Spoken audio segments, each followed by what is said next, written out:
Welcome, everyone, to the second course session in the CQN Quantum Network Winter School.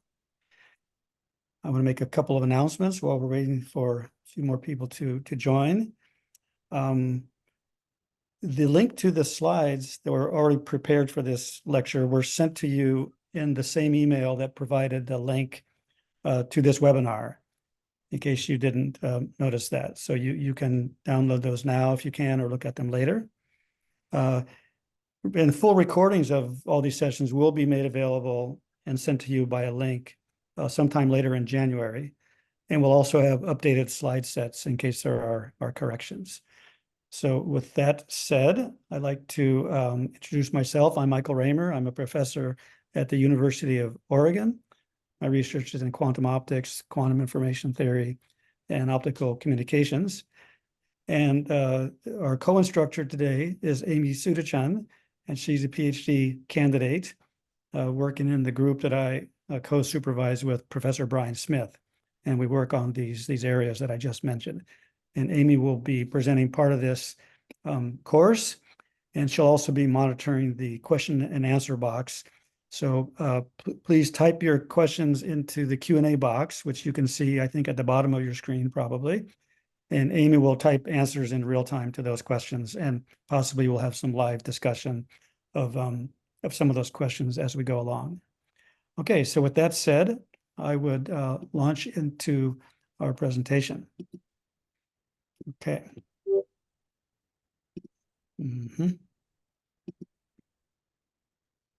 Okay, so we'll be talking today about the quantum internet.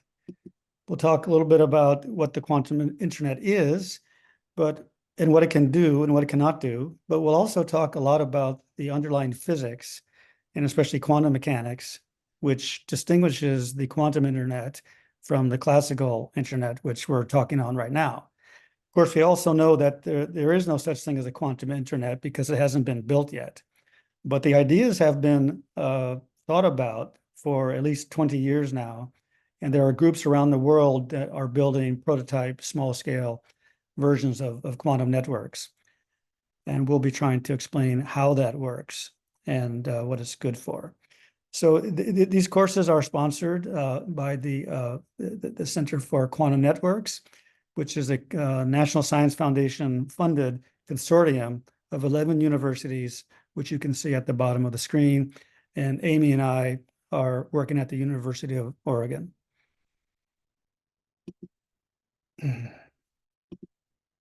So I also like to plug the book that I wrote called Quantum Physics, What Everyone Needs to Know. And if you're interested in a presentation at even a slightly lower level of mathematics than is being presented today, and there's this paperback book that you can buy. It's also has been translated into Chinese and Japanese, if that's of any interest. Okay, so the first poll question, and the Zoom polls they'll be pulled down and you'll be able to answer those. So go ahead, Amy, and pull that one down. Good. So this is the first question. Oh, pull it down again. What happened? The Zoom poll is live, Mike. It might just not be on your screen. Yeah, I don't see it on my screen. Okay. Okay. Yeah, so please answer this question, A, B, C, D, or E, and we'll just give you 10 seconds to answer this question, and then we'll view the results so we'll get a feeling for who the audience is. Okay, why don't you show the results of that poll, Amy? For some reason, oh, there we go. Okay, so we have over half of you have studied either in college or graduate school. One person from high school, welcome. We love having you here. Please ask questions in the poll, and they're self-taught in popular science media. So that's great. This is a good mixture because the course can be useful for all of you, I hope. Those new to quantum theory, such as high school or early college students, but also those who've learned the Schrodinger equation, but not much about quantum information theory. And finally, for those who even are quantum experts, but would be curious about how to effectively teach this material to non-experts. I've taught this course to non-science majors at the University of Oregon many times, and it's been a popular course. Okay, of course, today we can only cover a small portion of it. So we have 4 parts. I'll first go through the quantum information science part, and as outlined here, and then we'll keep going. So, right, what is quantum information science? Well, first of all, politics-wise, some of you have heard that many countries now have what are called national quantum initiatives. And I was involved in lobbying the US Congress about 5 years ago to initiate discussion about the United States creating such an initiative. That was passed into law 5 years ago and has released so far about $3.5 billion into the US research environment, along with my colleague, Chris Monroe, professor at Duke University, also the founder of a quantum computing company called IonQ.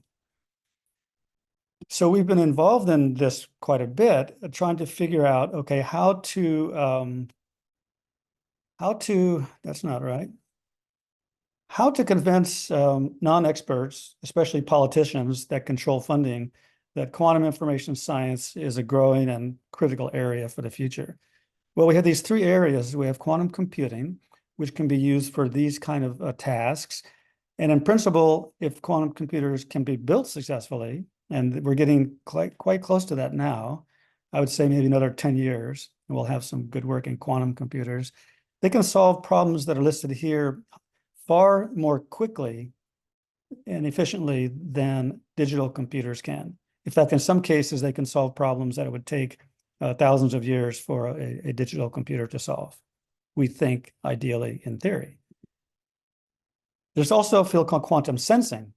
So, we have accelerometers in automobiles, for example.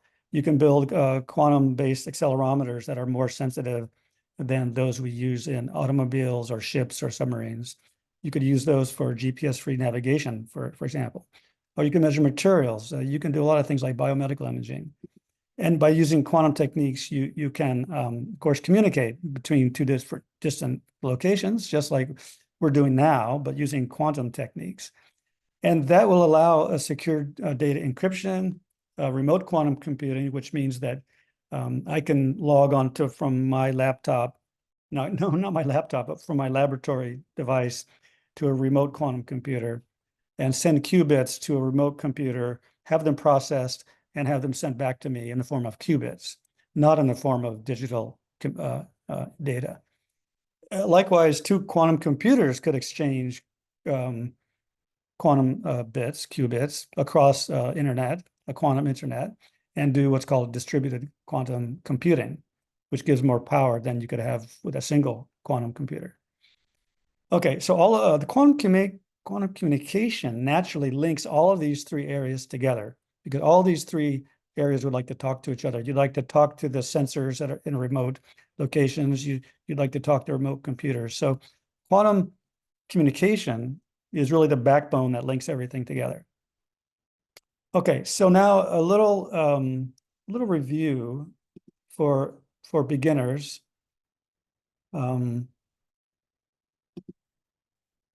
What is classical information?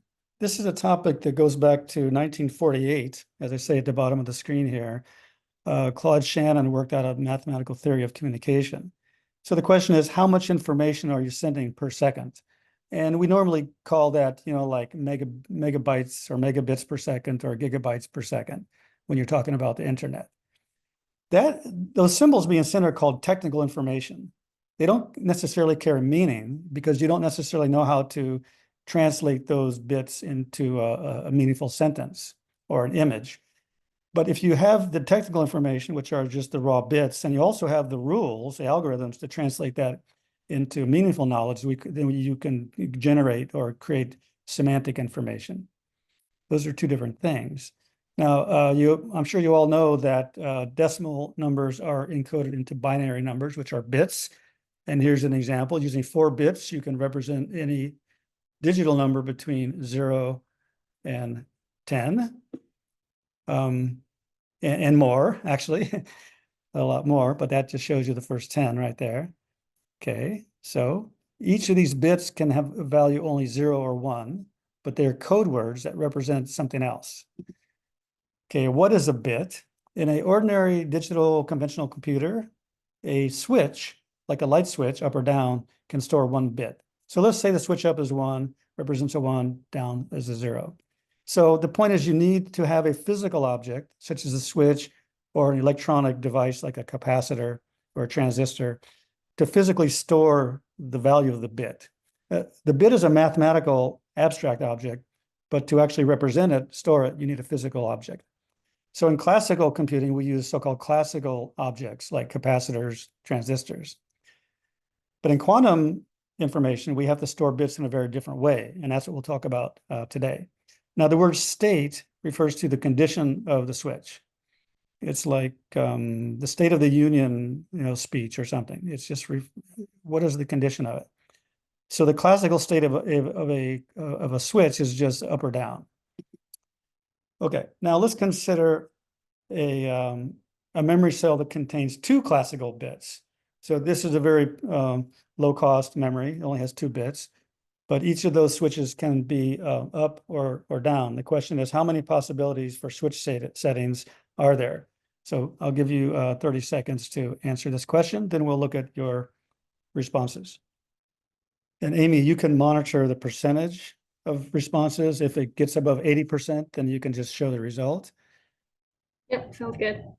Okay, if it's below 80%, I'll give you a countdown. So you have 10 seconds.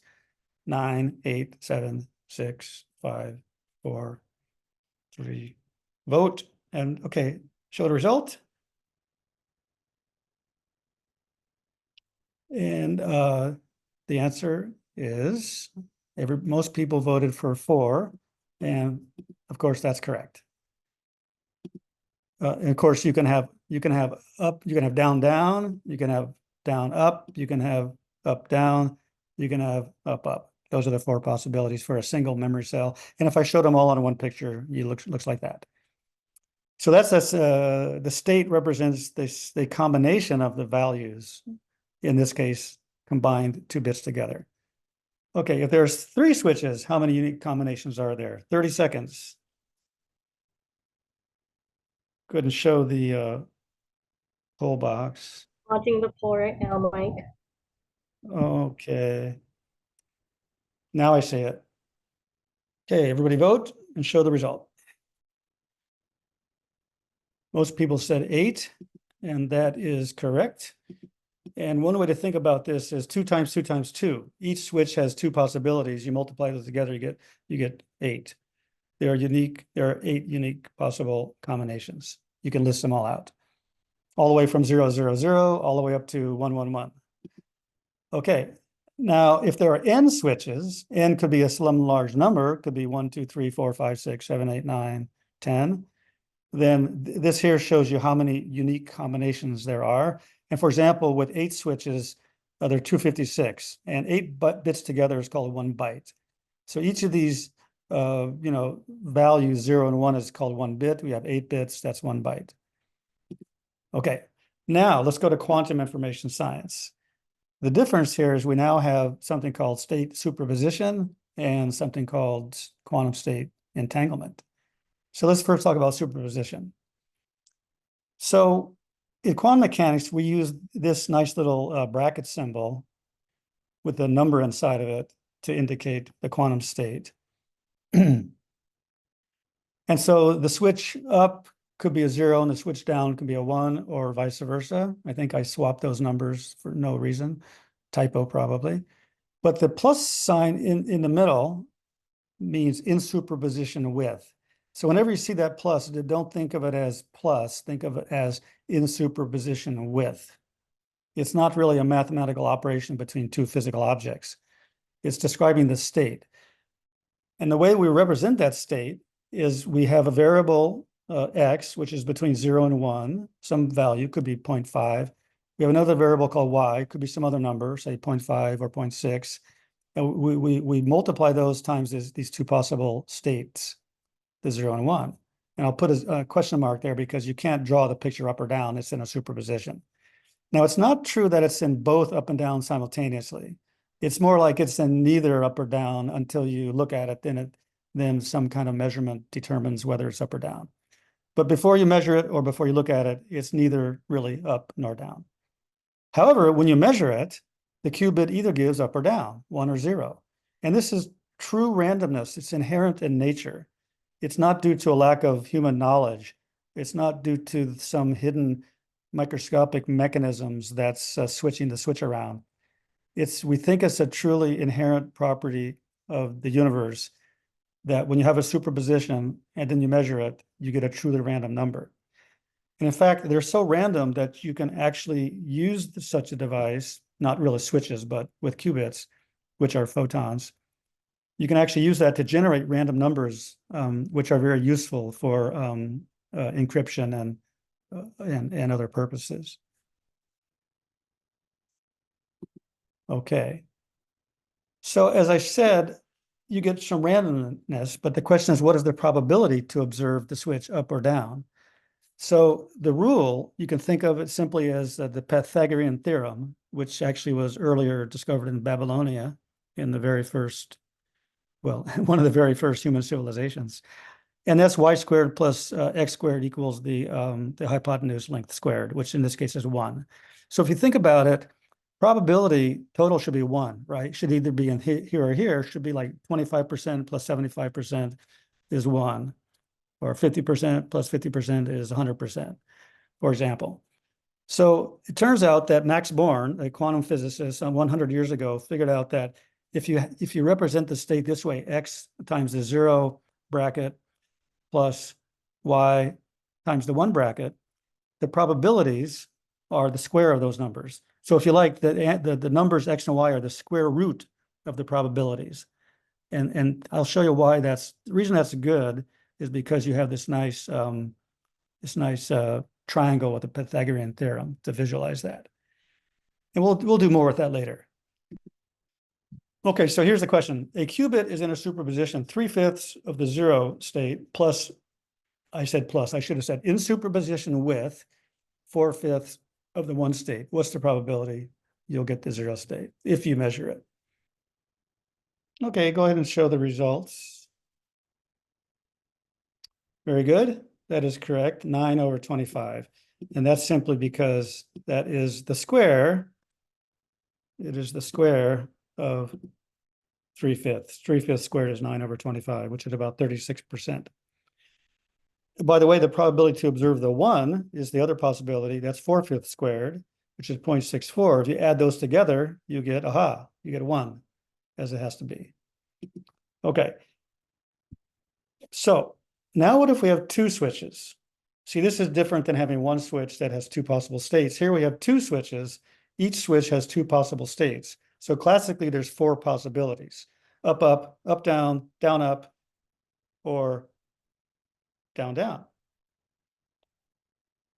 Now here we represent the combined state of these 2 switches with an ampersand, which you can think of as and. So it's a state of qubit A and the state of qubit B combined together describes the total state.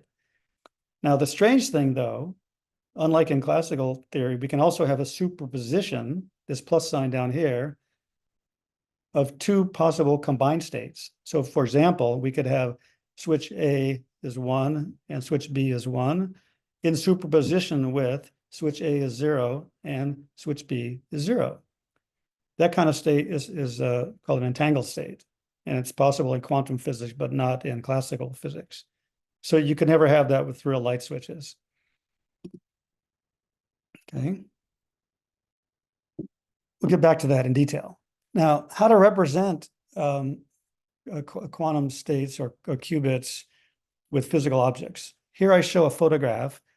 The total scale of that photograph is probably about 5 millimeters, half a centimeter across.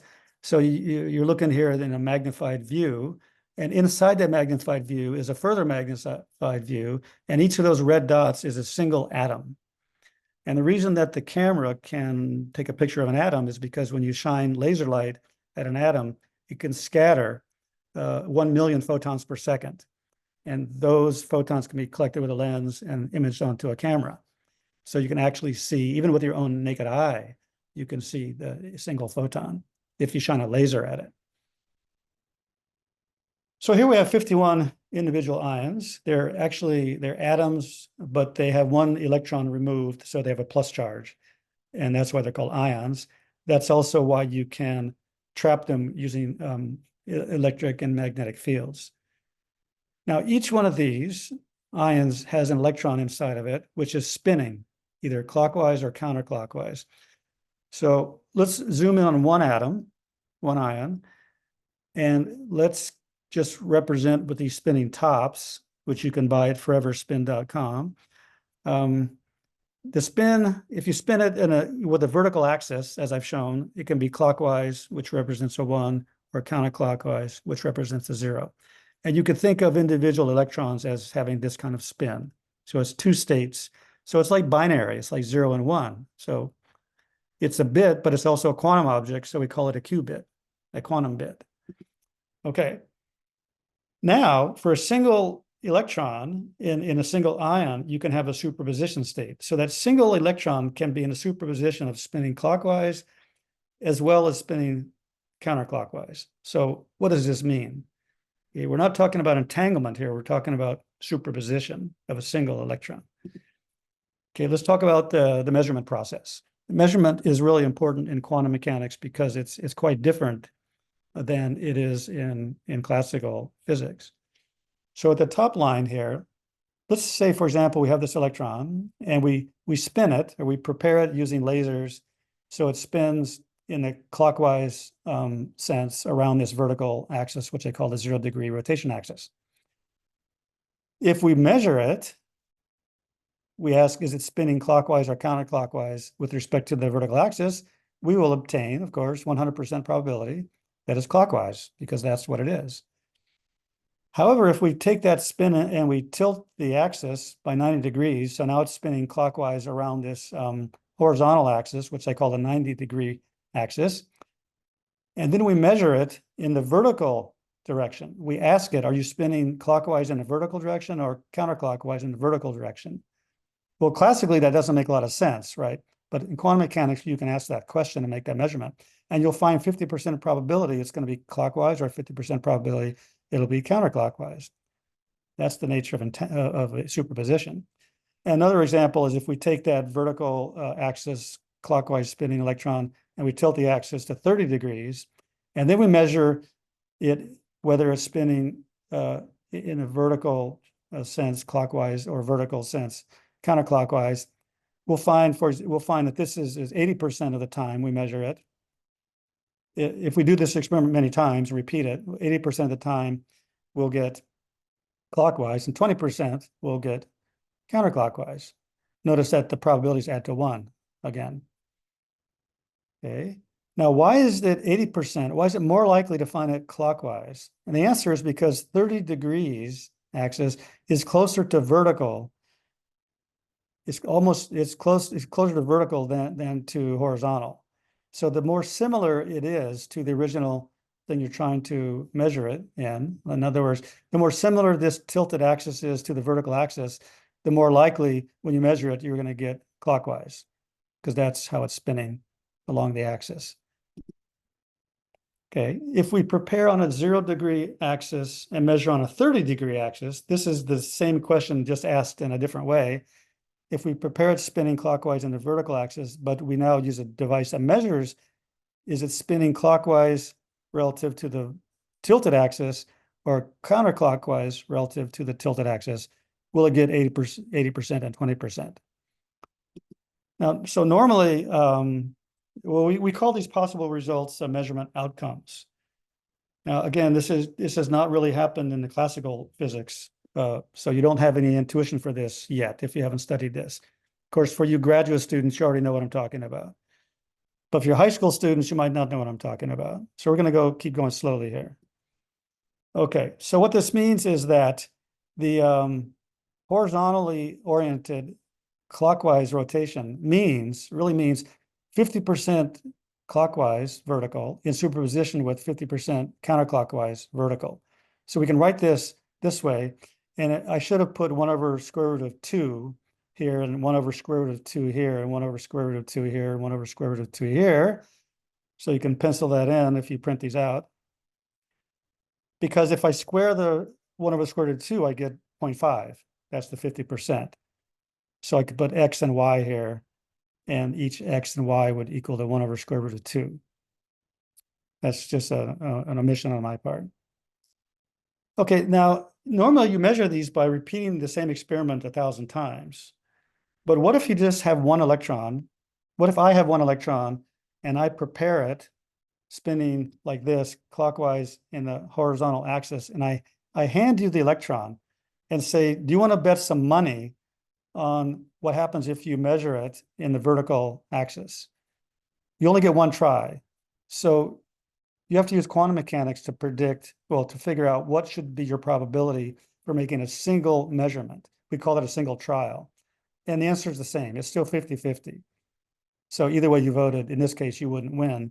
But if you did this experiment where I prepared the single electron clockwise on the 30-degree axis, and you could bet money for on the vertical axis, you would put most of your money on the clockwise, even if you're just going to measure it once. You might lose, but you'd have an 80% chance of winning. That's important because in quantum computing, we usually just measure something once. Okay, what if we repeat the same measurement on the same spin? Instead of having a whole bunch of spins that we could do identical experiments on, we have one spin, like I said earlier. We prepare it clockwise on the vertical axis. Let's say we measure it clockwise or counterclockwise on the 30-degree tilted axis. Well, as I said, you get with 80% chance you'll find it clockwise. With 20% chance, you'll find it counterclockwise. So I just repeated what I've already told you. But now here's the new thing. Let's say that the clockwise occurs and the counterclockwise does not occur. So you could ignore the counterclockwise and only look at the clockwise. Now, if I measure it a second time on the same 30-degree axis, now I'm going to get it with 100% certainty, I'm going to get clockwise. So see, what this means is that the state has actually been changed by the first measurement. That's a very important concept in quantum mechanics. You can see it because the original state was clockwise around the vertical axis. After I measured it and got this result, now the state is definitely clockwise on the tilted axis. So measurement is not a passive measurement like it would be in classical mechanics. Like you can measure the length of a table with a ruler. You don't change the length of the table when you measure it. But with a single electron or any quantum object, when you measure it, you not only measure it, but you also change it, but in a known way. The new state is whatever the result was when you measured it. And as I said, in nature, as far as we know, these outcomes are completely non-deterministic. This randomness is a natural part of the real world. Okay, those are important concepts. So here's a poll question. So we do that same experiment, but now instead of getting the clockwise result, let's say we get the counterclockwise result when we measured it on the 30-degree axis. Now we measure that same spin relative to the 30-degree rotation axis. What will we observe? 30 seconds. You can move the poll box around off your screen a little bit so you can see what's going on. Okay, are we getting close to 80%, Amy? We're at 50 right now. Okay, everybody, 10 seconds. Punch in an answer, please. Okay, let's show the results. Okay, most people said counterclockwise. And that, of course, is correct. Counterclockwise, because as I said, when you measure it, you change it to the state that you obtained when you made your measurement. Cool. So repeated measurements give the same outcome. Okay, now let's have two ions and consider entanglement. So Alicia's ion could be in a superposition of clockwise and counterclockwise. Bob's ion could be in a superposition of clockwise and counterclockwise. Okay, now the combined states would be these four possible combinations. But remember, I can now make superpositions of the combined states like this. I can take all four of these possible combined states, counterclockwise, counterclockwise, with an X coefficient, which is the square root of the probability for that one, etc., all the way up to clockwise, clockwise. And Z is the square root of the probability for that one, if I measure them both. So if we measure the spinning direction of each ion, we can obtain any of those four possible combinations. Okay. So let's make a measurement. We have that state at the top. The one, and now we have the 0 represents, for example, clockwise, and 1 represents counterclockwise. You can name them either way you want. I forget which I said earlier. So we have this memory cell, has two spinning electrons in it. And if we measure both qubits using some method, by the way, you can use magnets or something to measure the direction that these electrons are spinning. I didn't say that, but there are easy ways to measure the electron spinning. If we measure them both, what might we get? Well, we might get this. We might get this one, 0, 0. Now the whole state has changed from this upper state, this line, to this state, 0, 0. The other parts are gone. They did not occur. Okay. Or we could prepare the same state again of these same two electrons and do the experiment again. This time we might get 1 and 1. Now the new state is 1 and 1. We could prepare it again, and we could maybe this next time we got 0, 1. So now the new state is 0, 1. So let's have a poll question. If we reset the state again to this state, but have not yet measured the qubits, keep reading and answer the poll. Okay, everybody vote. You got 5 seconds. Vote fast. Okay, let's show the result.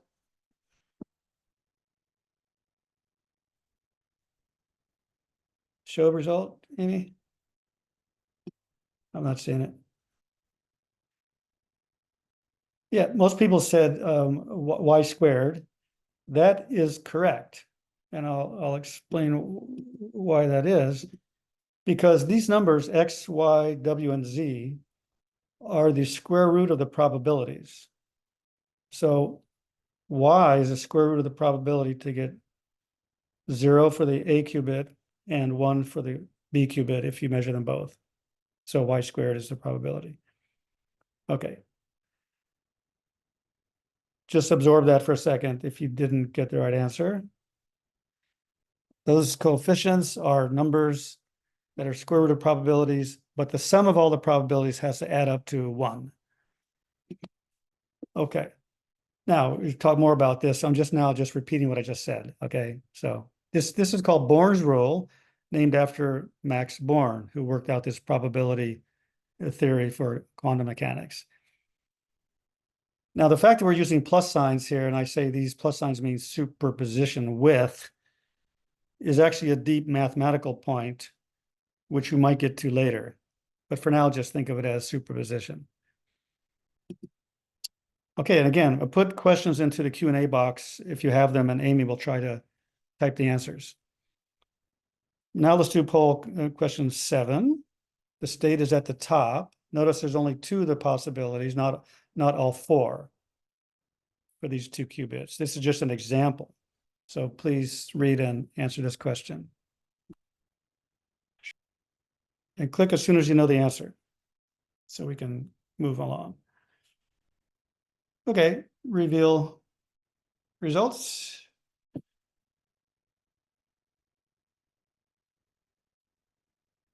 Many people said 1. Okay, now, but not everybody, just over half the people. So let's reason through it for a second here. We measure qubit A. So we have these 2 combinations. They're both in 0. In superposition with, they're both in 1. So you could almost think of this like a classical problem, like it's either one or the other.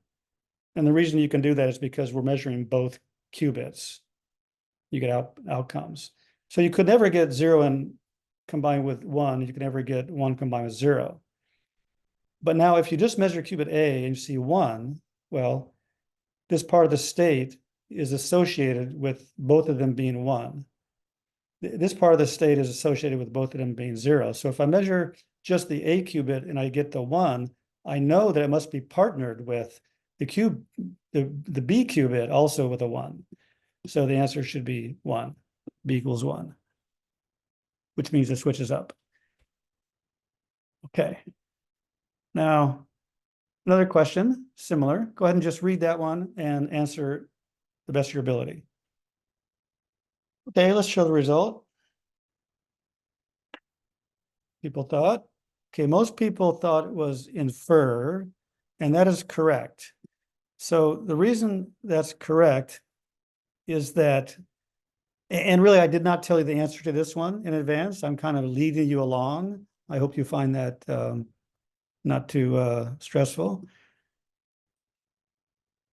It's consistent with what I said earlier, that these things are associated with each other, which means they're correlated with each other. But notice that by when if you measure the A qubit, essentially you're wiping out the other possibility. If you measure A is 1, you're wiping out the other possibility. So you're getting rid of one of these states at the top, the X one, and you're left over with the state Y11. And so see, I said that's knowledge.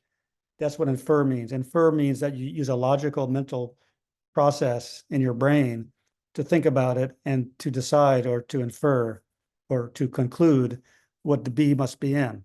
But there's no physical cause. A doesn't reach over and flip the switch on B. It's just a logical connection. It's really information. You're gaining information when you measure A. So there's a famous phrase, correlation does not imply causation. This is true even in classical physics. You can find many correlations, like in medical research studies, that correlate to behaviors or to diseases, or behavior to a disease, but one does not necessarily cause the other. They just occur together. And furthermore, if the measurement of A were a causal operation, if A measurement actually affected the B qubit state, we could use that to send information instantaneously. But that's impossible. So everything is fine. We're happy. We're still confused though, right? Even I'm still confused after 40 years of thinking about it. Why this is the way it is, we don't know. Nobody knows why the world is quantum and where it's really coming from. But experiments have really shown us that this mathematical formalism always predicts the correct probabilities. Whether you think you understand it or not, it is true. Okay, so this is end of part 1. So take a 5-minute break, go get some tea, or if you like, you can put more questions into the question box and we'll try to answer those. I'll jump out of here. Frank, there's a couple clarification questions that might be helpful to answer. Okay. The first one is, I guess more of a logistics question, but if you were to prepare one of the spins in 9 degrees, how can it be measured in the vertical direction? And this is related to your. Okay, right. Thank you. Right, when you think about polarization, which we'll talk about later, you can see how to do it, right? You rotate the polarization vector to a certain angle, and then you can measure it in the vertical direction by passing it through a polarization analyzer, which is rotated to separate the light into vertical and horizontal relative to a particular axis. Now, what I haven't told you, though, is how this works for electrons. So what you do is you have an electron, it's traveling in space. Let's say you launch the electron out of the atom, so it's traveling in space. And then what you do is you put it through the 2 opposing poles of a magnet. And it turns out that a spinning electron is like a spinning magnet. And if you take a little magnet and spin it, if I have a little metallic spinner and I spin it, it makes a rotating magnetic field. And when it travels between the two poles of another external magnet, it'll be deflected up or down if the magnet is oriented up and down. But now to analyze it in a different axis, I can rotate my analyzer magnet and then pass the electron through it. And then it'll be deflected left or right. So that's kind of a quick description, but this is called Stern-Gerlach measurement. Maybe, Amy, you can type that into the box there. If people want to look it up on Wikipedia, you can look up Stern-Gerlach measurement. Okay, another one is if we take a second measurement with respect to the vertical axis, will it be superposition, not with respect to the 30-degree axis? So just in general, if you make the same measurement sequentially using the same orientation of your measurement magnet, you'll get the same answer. If you measure it once, you'll get some random answer. But if you measure it again in the same way, you'll get the same answer repeatedly each time, no matter how many times you do it again. But then if you rotate the analyzer magnet sometime after a few measurements, then you can go back and get a random result again. And that's because each time you measure it in some arbitrarily chosen axis, the electron is changed. It has to make a kind of a spontaneous random decision which way it's going to be spinning after you measure it. So there's an effect of the measurement on that qubit if you have a single qubit, as I said earlier. But if you have two qubits, and I just measure one, the measurement may affect that one, but it doesn't affect the other one, which could be far away. That's the case of entanglement. Measuring one does not affect the other one, but it does give you information about the other one, which we can use to infer a future measurement on the other one. So think about that more. Amy, you want to read another one? Yeah, well, there are about 3 questions that are asking why measurement A did not cause B and what caused B to be 1. So right. Yeah, I can just try to repeat my logical argument. It's kind of a backwards argument. So we know, sorry about that, you can realize that if the two electrons are very far apart, they could be 1,000,000 miles apart, okay? Now, if you measure one of them and you get a certain result, that tells you information about the other one, but it doesn't affect the other one. That's what I'm claiming. Now, the argument for that is that if it did affect the other one, I could have an instantaneous effect over 1,000,000 miles. And relativity theory, according to Einstein, which we all know is true, prohibits that. It's not possible to have any physical influence of one object here instantaneously on another object that's very far away. There has to be a time lag, and that time lag is given by the speed of light and the distance between the two objects. So that's how we know it's true. Now, of course, quantum mechanics, mathematics is consistent with that, but you know, that's beyond the scope of this course to try to prove that.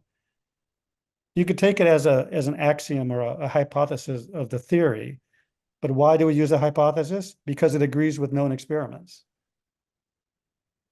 Yeah. Okay. Okay, that's been about 5 minutes. We should probably move on. Can we ask you this really good follow-up question though? Go ahead. Which is it 1 before it's measured, or does the measurement cause it to be 1? The measurement causes it to choose to be 1 or choose to be 0 with some random outcome. You can think that when you tell the particle, I'm going to measure you, it pulls out a coin and it flips the coin. It might be a weighted coin, a biased coin, and then it looks at the random result of the coin, and then it decides to be a particular result. You can't not control that. So you are affecting it because you're forcing it to make a decision. Think about a voter. The voter's undecided before the election. Now you force that voter, because tomorrow's the deadline in the election, you have to vote this way or that way. You force the decision, but the decision is still not under your control. Very good question. So it's not caused. Yeah. Okay, let's move on to the next portion of our course, which will be presented by Amy Soudachanh. I will share my screen and I will monitor the the chat box. Okay. Yep, so I'm Amy. I'm a graduate student here. And in this section, we're going to discuss how we can encode and transmit quantum information for using quantum networks. Yeah, I'll just skip that. So basically, before we discuss anything quantum, let's talk about what a communication system is. Basically, a communication system consists of sending a message from a source through a channel to a receiver. These messages are symbols, as Mike mentioned, basically at the beginning of this talk. These channels can also include a noise source, which could scramble the message. So in information theory, there are two questions that we want to answer, and particularly two questions we want to answer in relation to quantum, which is how much information can be carried by a certain number of symbols, as well as what new capabilities are made possible using quantum state encoding. Next slide. So to do that, let's define what quantum information is. Basically, quantum information is information that can be encoded in the quantum states of objects, which is different than classical information because classical information can be written down, copied, sent, basically, and is not inherently probabilistic. An example of confirmation is an entangled state, which Mike mentioned previously. But in this case, we have two spins, two objects, two qubits, A and B. We don't know the state of the object, but we don't know the state of the individual qubits, but what we do know is this entangled state where we can have qubit A and qubit B both in 0, 0, with superposition of qubit A and B both being in 1, 1. So then we can take these qubits and separate them by a very long distance and make a measurement on A to update our information on B. And that's how we can use quantum information. So a way to understand this is, let's say Alicia and Bob know the combined state, which is the state I described previously, right? If Alicia were to make an observation on qubit A at noon to have the value of 0, what time would Alicia know the state of qubit B without having to observe or measure qubit B? Mike, do you want me to launch the poll, or did you? Yeah, you can launch the poll. Okay. So a lot of people said immediately, which is correct. But there are some people, about a quarter, that said the time it takes for light to travel from A to B or never. Wait, are you sure that's right, Amy? Yes? Let's see. Alicia knows. Yes, okay, good. I agree. Sorry. Yeah, okay. So the reason why it's not option C or D is, Mike, is because when Alicia makes the measurement, she updates the information she knows about the state, which means that if she knows that qubit A is in 0, that because of the and symbol, qubit B has to be in 0. Yep. No one has to relay that information to her. Qubit B does not have to relay any information because she already has that information in the state. She just has to make a measurement to update it. Good. So now let's say that we have the same example where Alicia and Bob know the combined state still. It is the same state, still separated by 10,000 kilometers. So if Alicia were to make the same measurement, where at noon she observes qubit A to have the value 0, the question now is, at what time does Bob know the state of qubit B? Without measuring. Make a measurement on qubit B. Okay. So a lot of mixed results on this one. The answer is never, unless Alicia tells him what she observed. But the reason why it's not immediately or at 12 plus the time it takes lights to travel from A to B is because there is no information actually being sent to Bob, right? So the only information that could be sent to Bob is the information Alicia gained when she made a measurement. right? And unless Alicia decides to send that information to Bob through what would have to be a classical communication channel, right? Bob can never make an update on his state or know the state of qubit B because he doesn't have that information. Mhm. Yep. Yep. Hopefully Good. that makes sense to everyone. So basically that means that there's no faster than light communication, right? So whatever Alicia knows, in order for Bob to gain that same information, it has to be through classical communication channels, which happen at the speed of light or slower. So early on in the talk, there are a lot of Q&As about qubit encoding.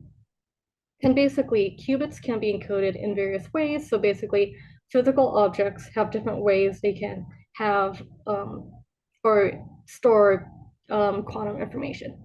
So for electron spin states, right, we have clockwise or counterclockwise. We can also have spin up, spin down, or like ground states, excited states, right? In superconductors, we can have the current being clockwise or counterclockwise. These are stationary qubits. They're very useful if you want to store quantum information, right? But then we also have photonic qubits or qubits. So there are different ways to encode these, such as polarization, time arrival, frequency, beam pass, right, which we'll talk about more later. But these qubits are extremely useful for quantum information and quantum networks because photons can be known as flying qubits because they can easily travel longer distances as opposed to material qubits like electrons or superconductors. So there, like I said, there's ways to encode information in single photons. One of the ways is polarization. So polarization is basically the oscillation of an electric field for light, right?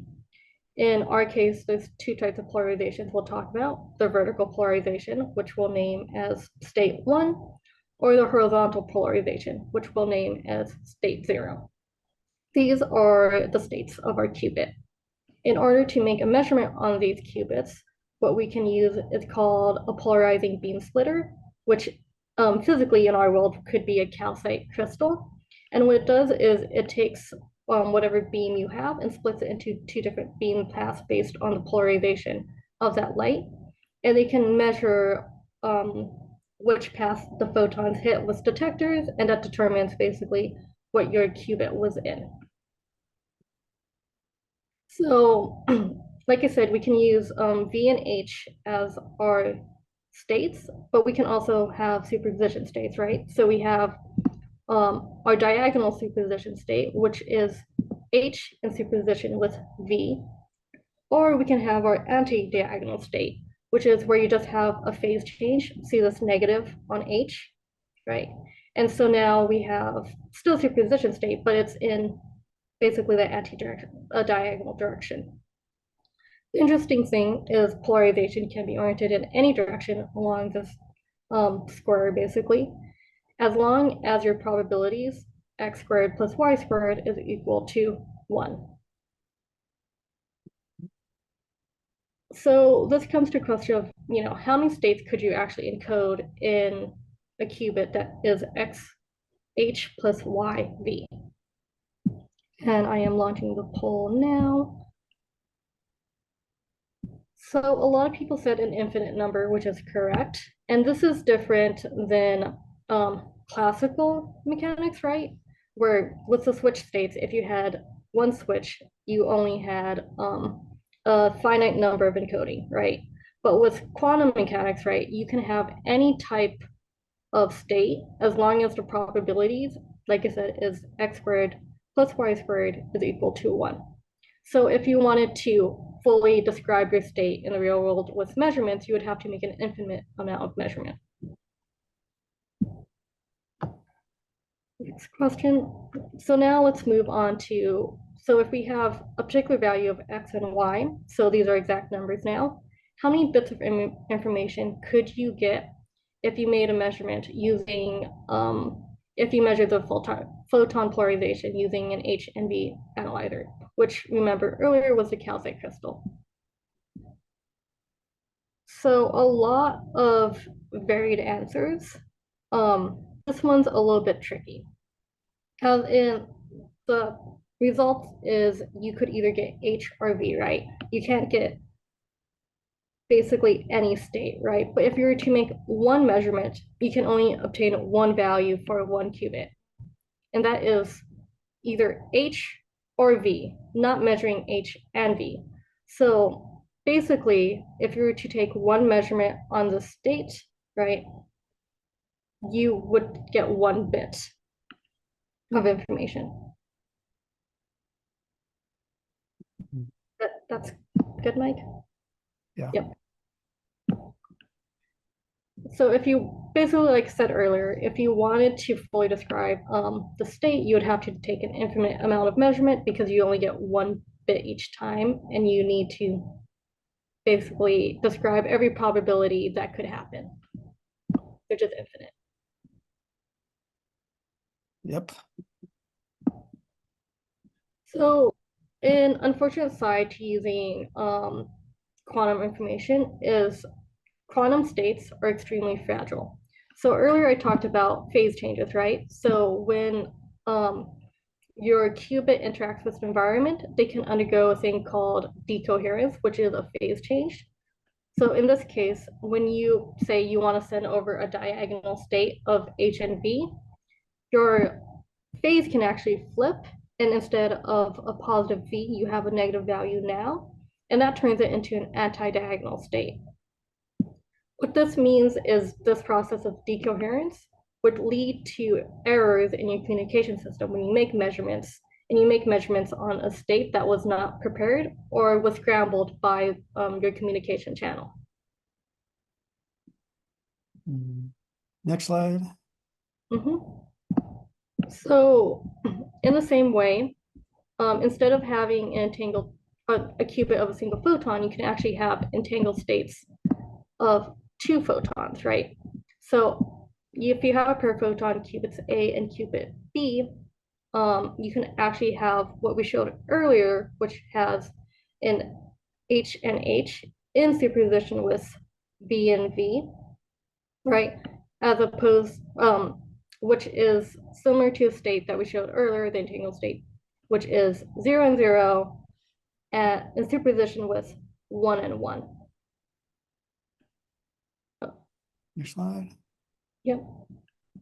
So let's talk about pole 13, which is if we were to have two photons in the entangled state. So this is a different state now. Notice that it's H and V in superposition with V and H, right?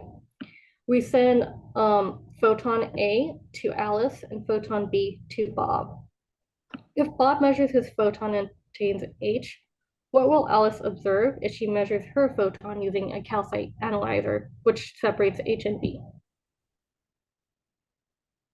So everyone, majority got the right answer, which is it's in V. That's because Alice measured her photon, or Bob measured his photon in H, which is shown here, which is the state with the Y coefficient, or the part with the Y coefficient, right? So that means if that's his measurement, then the measurement that Alice makes means that her photon must be in V. Okay. Another way that photons are encoded is in location. So what that means is you have two waveguides, an upper path and a lower path. And when you send your photon through them, they can either go in the upper path or the lower path. And you make a measurement on those two paths. Next slide, please. A different way is encoding in time arrival. So here, imagine if you had a pulse of light hitting a detector. If you make a measurement of that in reference to an external clock, you'll see that this pulse of light arrives very quickly to where that clock is. So basically in the early pulse. If you were to have the same classical pulse, but delayed, right? You, in reference to an external clock, right? You can measure on an oscilloscope once it hits the detector and see that it is delayed by a couple units of time. So we can take this, next slide, Mike, and we can basically create our quantum state with it, our qubit with it, which is basically an early and late time bin. So here we could have our qubits basically 0, which is early, in superposition with 1, which is late. And when we make a measurement on that system, on that qubit, right, the two outputs that we could potentially have is early, shown here in the oscilloscope, or late, shown here in the oscilloscope. So this is called time arrival encoding. Next slide. Yep. A similar, different ways to do time arrival encoding, though, is you could, like I said, do time where you measure the electric field intensity and where that is relative to an external clock. Another way to do it is when you have your superposition states, what you can actually measure is the phases of the oscillations of these electrical fields in the pulses, right? So here in the first one, we have basically an in phase where the oscillations both point up at the peak, right? Or you can have out of phase. So this is a phase change, a negative phase change, where you have your electric field oscillating up in the early bin, or the peak is up in the early bin. And then in the late bin, you have it oscillating. The peak is basically down. And that's an out of phase. So the things with these time arrival encodings is a simple phase change, right? Again, would change your state from the superposition of 0 plus 1 to a superposition of 0 minus 1, the phase change being the plus and minus. So similar to polarization or with spins, you have your qubits early and late, but you can also have entangled states of 2 photons. So you have qubit A and B. And if we take our example state, which is 0 and 0, in superposition with 1 and 1, what that would look like in time arrival encoding is you have an early and early pulse in superposition with a late and late pulse.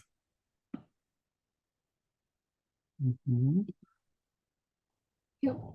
So basically, the nice thing is this type of encoding can be used to transmit quantum information from one place to another. But the issue is, you know, photons undergo this thing called loss, where they just get lost to the environment. So how would you transmit that information when there's this thing called the no copy theorem, which is basically if you have a quantum state or a qubit, you can't just take that qubit, copy it, and remake that qubit and send it on, right? So the way to overcome this issue of photon loss and basically losing your quantum object is you can do this thing called state teleportation, where you don't actually copy the state, but you can move this place to another, and we'll talk more about that in these later slides. So basically, if you want to do state teleportation, the way that's done is called, it's a useful tool to make that happen. It's called a joint measurement. And basically what a joint measurement is if you have 2 qubits, A and B, right? You can send them to this joint measurement system. And there are 2 different outcomes. It's either A and B are in the same spin, or they're in different spins. The nice thing about this joint measurement tool is they actually don't tell you anything about the individual spins themselves. They just tell you how the spins are related to each other. Yeah. So, like I said, the first outcome you get is 0 or the same. So if you have qubit states 0 in superposition with 1 for both your B and C qubit, right? And you send them to your joint measurement system, you can get an outcome saying they are the same. So what that means is either qubit B and C are both 0, 0, or they're both 1, 1, but there's no way to know. The other outcome is they're different. So we have the same states, same qubits, but we send them to the joint measurement system, and now we see the result that they are different. So that means that qubit B is either in 1 and qubit C is in 0, or qubit B is in 0 and qubit C is in 1, I think. Yeah. And yeah. And so, but you don't know which one is which, right? You don't know if qubit B is 0 or 1 or C is 0 or 1. You just know that they are different spins, different states. So this joint measurement is useful to do entanglement swapping, which is what you need if you want to do quantum state teleportation. And I'll walk you through how to do entanglement swapping.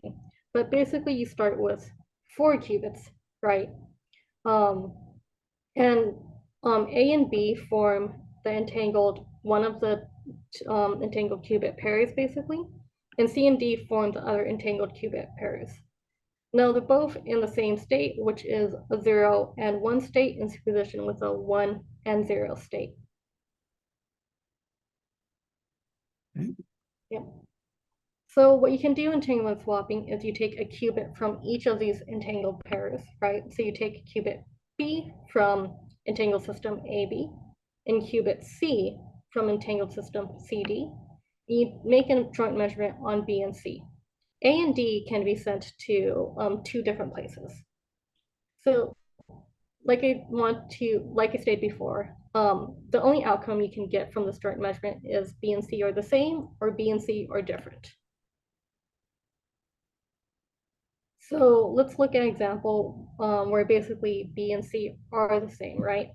So then we can decide what is the state created for A and D, right?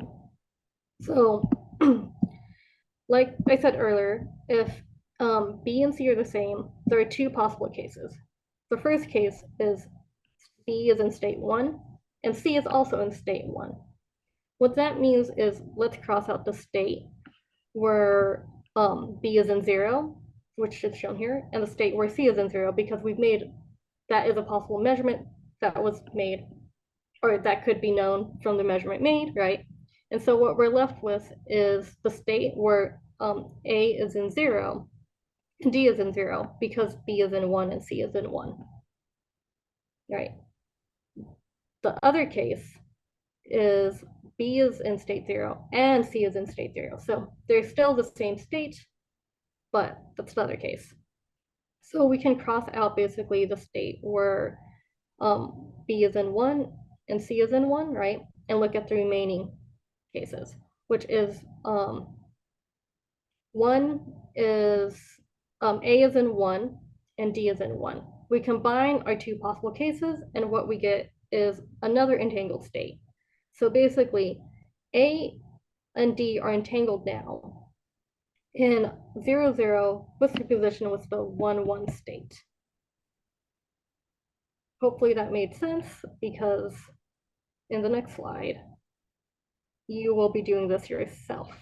So basically the case is now the measurement outcome of B and C are different. And feel free to take your time on this. I think we'll probably let you figure this out for about a minute and a half. So a majority of people did get this correct, but let's walk through how we get to the answer. So we basically do the same thing as in the case where they're the same, except our 2 possible cases are different now. One is that B is in 0 and C is in 1. So like I said, we cross out the cases where, or the equation where that's not true, right?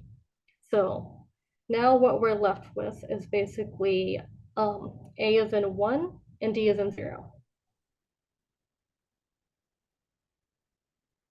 Okay, so then we look at the other case, which is B could be in 1 and C could be in 0, where they're still different, right? So our measurement outcome is still true.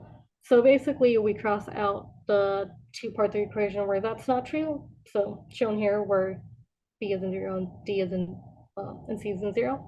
And what we're left with actually is A in 0 and D in 1, which gives you your entangled state between A and D.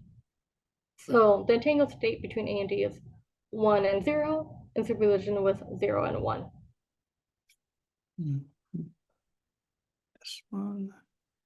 Yes. Yep. This. Yep. Mhm. And that is answer A, I believe. Okay. Yeah. So now the question is, how do you actually use entanglement swapping to do quantum state teleportation, right?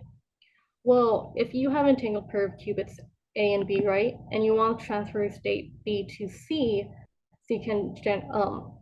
so you can establish entanglement between A and C, and we'll talk about that now. Next slide. Yeah. So an example of that would be we have Professor Xavier, right, and he wants to send his qubit X, the state of qubit X, to Bob without having to actually send a physical object X to Bob. The way you can do that is you have two helpers, Alice, an entanglement service provider. So what happens is the entanglement service provider generates two qubits that are entangled to each other, A and B, which in this case are in the state of H and V in superposition with V and H. Then what you do is you send qubit A, next slide, Mike, to Alice and qubit X to Alice. What Alice can do is she makes a joint measurement on the system, while qubit B is sent to Bob. So Alice knows the outcome of the system, which doesn't tell her particular information on X or A, but tells her information about X and A. Then she can classically relay that to Bob and say, hey, Bob, the state of B can be corrected this way. So say, you know, the state correction is basically to say a phase change, right? So like earlier, you can just do a 9 degrees rotation on it and basically recover the state of X. X and Y. Yes, the state of qubit X, which is XH plus YV. Note that this is qubit B now, though, not qubit X. Yep, yep, yep. Yep. So Alice never knows the state, and you lose qubit X in doing this, but that's fine because the state of qubit X is now the state of qubit B.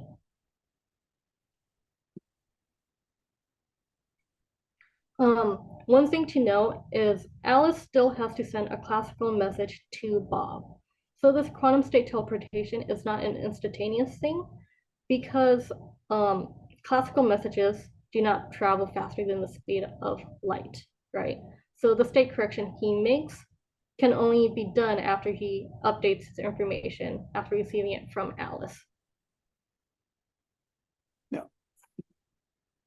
Yep. You can also do this with 1/2 of entangled state.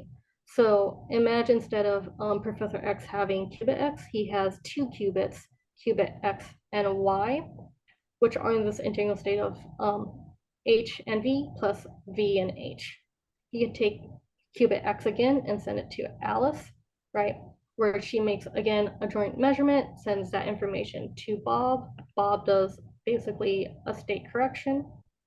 And what he now has is an entangled qubit state where qubit Y, which is shown all the way over here, is entangled to qubit B in the same state of H and V plus in superposition with V and H. Mm-hmm. Yep. The issue with quantum state teleportation is synchronization is a challenge. So in your joint measurement system, you want your two qubits to arrive at the same time in order to do a joint measurement, right? So the way to get around that is by having quantum memories. And basically what a quantum memory does is it takes in your photon, right?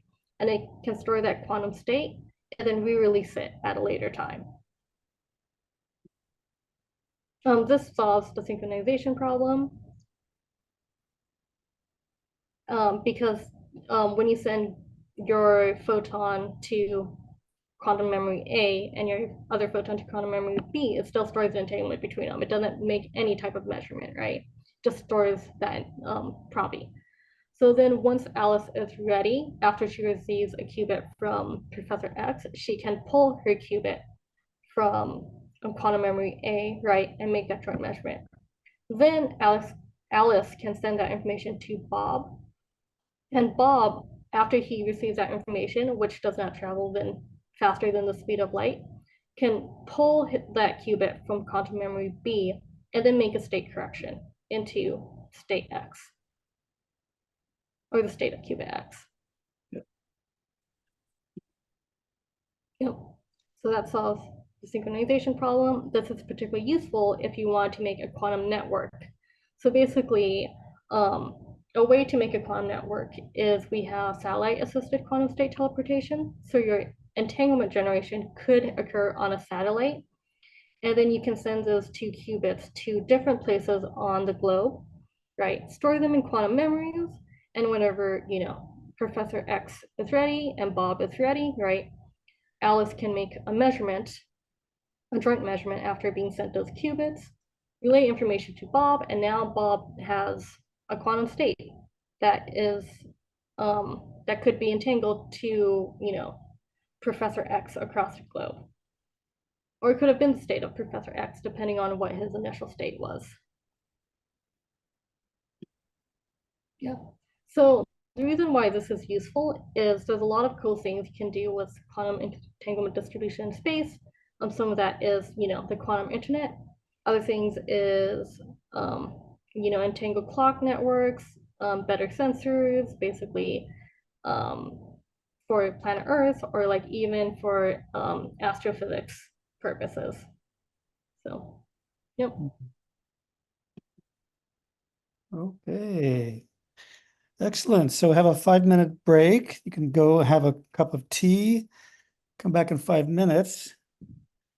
And in the meantime, we can try to answer more questions.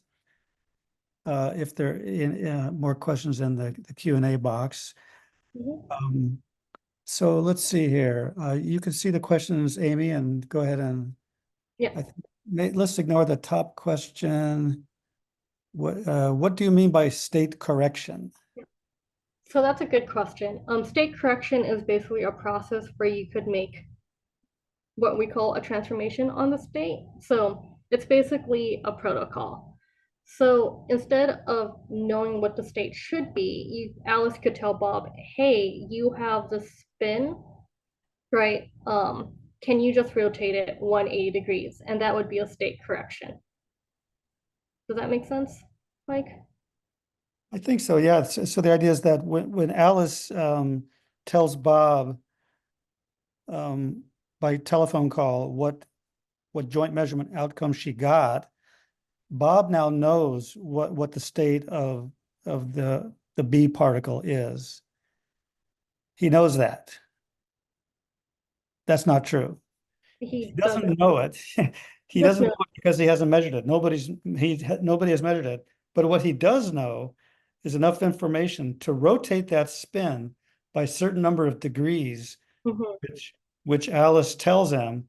And then they all know that when Bob does that rotation, that B particle is now in the same state that the X particle was at the beginning, even though Alice never knew what the state was, and Bob still does not know what the state is. He just knows that it's the correct state that the Professor X started with. Yes. It's kind of like a rotating the axis, the spin axis. Yeah. Which you can do in a controlled way. Yeah. Basically, the joint measurement just tells you what protocol you should take, what type of state correction you should make without having to tell you the state. Okay, yeah, Bob asked a good question. What was the purpose of Alice in this scheme? Why not simply send both bits to Bob? So basically, the issue is maybe Bob is, very, very long, like a very long distance, right? And so you could lose your qubit, you can decohere your qubit, right? So if you insert a middleman, Alice, at an entanglement service provider, right? You can basically correct for any changes to Bob's qubit, but also you can basically take a state from Professor Xavier, right, without having to physically send a qubit, but just send a photon. that is a much shorter distance. Does that make sense, Mike? Yes, there's, I think, two other answers that could help clarify. One is we're always talking about photons as the qubits. But as Amy just said, the qubits could also be other kind of qubits, like they could be in an electron in an ion, or they could be a superconducting circuit. And you cannot send a superconducting circuit 1,000 kilometers over to Bob. So what you can teleport the state of that superconducting circuit over to Bob using teleportation. But now the questioner, who's also named Bob, Bob Lance, is asking, well, why not just convert that that material qubit state into a photon and send it? And so there's actually another answer which we did not get into, which we don't have time to go into. And the answer is the following, which I will talk a little bit later. When you send photons through a far distance, they typically get lost. Either the beam spreads out in space and you don't know where it is, or else you send the photon through an optical fiber and the photon can escape out the side of the fiber and never be seen again. So the question is, how can you avoid this loss problem? And it turns out, which we can't prove right here, is if you have a chain of these teleportation steps. So instead of just teleporting directly from X to Bob, you have a chain of maybe 10 different teleportation steps. It turns out if you do that, it's much more robust against losing the information. There's a lot of technical details behind that, which we can't talk about here, but this is called a quantum repeater chain, and they use quantum memories to make quantum repeater chains, and this is a way you can avoid losing the photon. Right now, nobody has ever built a quantum repeater chain, but in theory, we know exactly how this should be done. So thank you, Bob Lance, for that question. And Jake Smith asked a related question: how mature is quantum memory hardware these days? It's pretty much in a very rudimentary state. Memories are pretty good. You can store, 10 qubits for quite a long time if you use something like cold trapped ions. So the memories are in pretty good shape, but what's not in good shape is the ability to build hardware that can support a chain of teleportation steps. It requires perfection not only of hardware, but also probably improving the physics-based protocols for what's the best design to do that. Okay. Let's see. Another question: if Alice and Professor X are co-located, what is she doing that the professor can't do himself? The answer is nothing. If they're co-located, X, he can do all the job himself. It turns out that in these quantum repeater chains, there's sometimes an advantage of having Alice in the middle. She's halfway between X and Bob. But this gets into that complicated question about losses and what's the likelihood that you'll be able to transmit the information over long distance and not lose the photon. And of course, if you lose the information, you have to try it again. You can always repeat it again and do it over and over. But you'd like to have the highest success possibility on a single trial. Okay. Another question: can I store information communicated using a photonic qubit into a different qubit platform that may have longer coherence times? Yes, you certainly can. This is a great idea. So the memories could be built on, say, trapped cold ions, and they can absorb a photon. In fact, I'll discuss a little bit about this later in the talk. So you can store that that photon information into a material memory, and it can survive for many seconds. Okay. So then Jack asked, so then after Bob does the state correction, can he then measure the spin and it will be in the same as Alice's? Not Alice's, but it'll be in the same as Professor X. I think that's what you meant. Alice only makes a measurement. So yes, Bob can measure the state and verify that it's in the correct state. You can measure the spin or the photon polarization and verify that this has been successful. But of course, when he does that, he's kind of used up that photon. It can't be used for any other purpose. He's destroyed the photon. So normally you test the thing 1,000 times. Once it's working well, then you stop.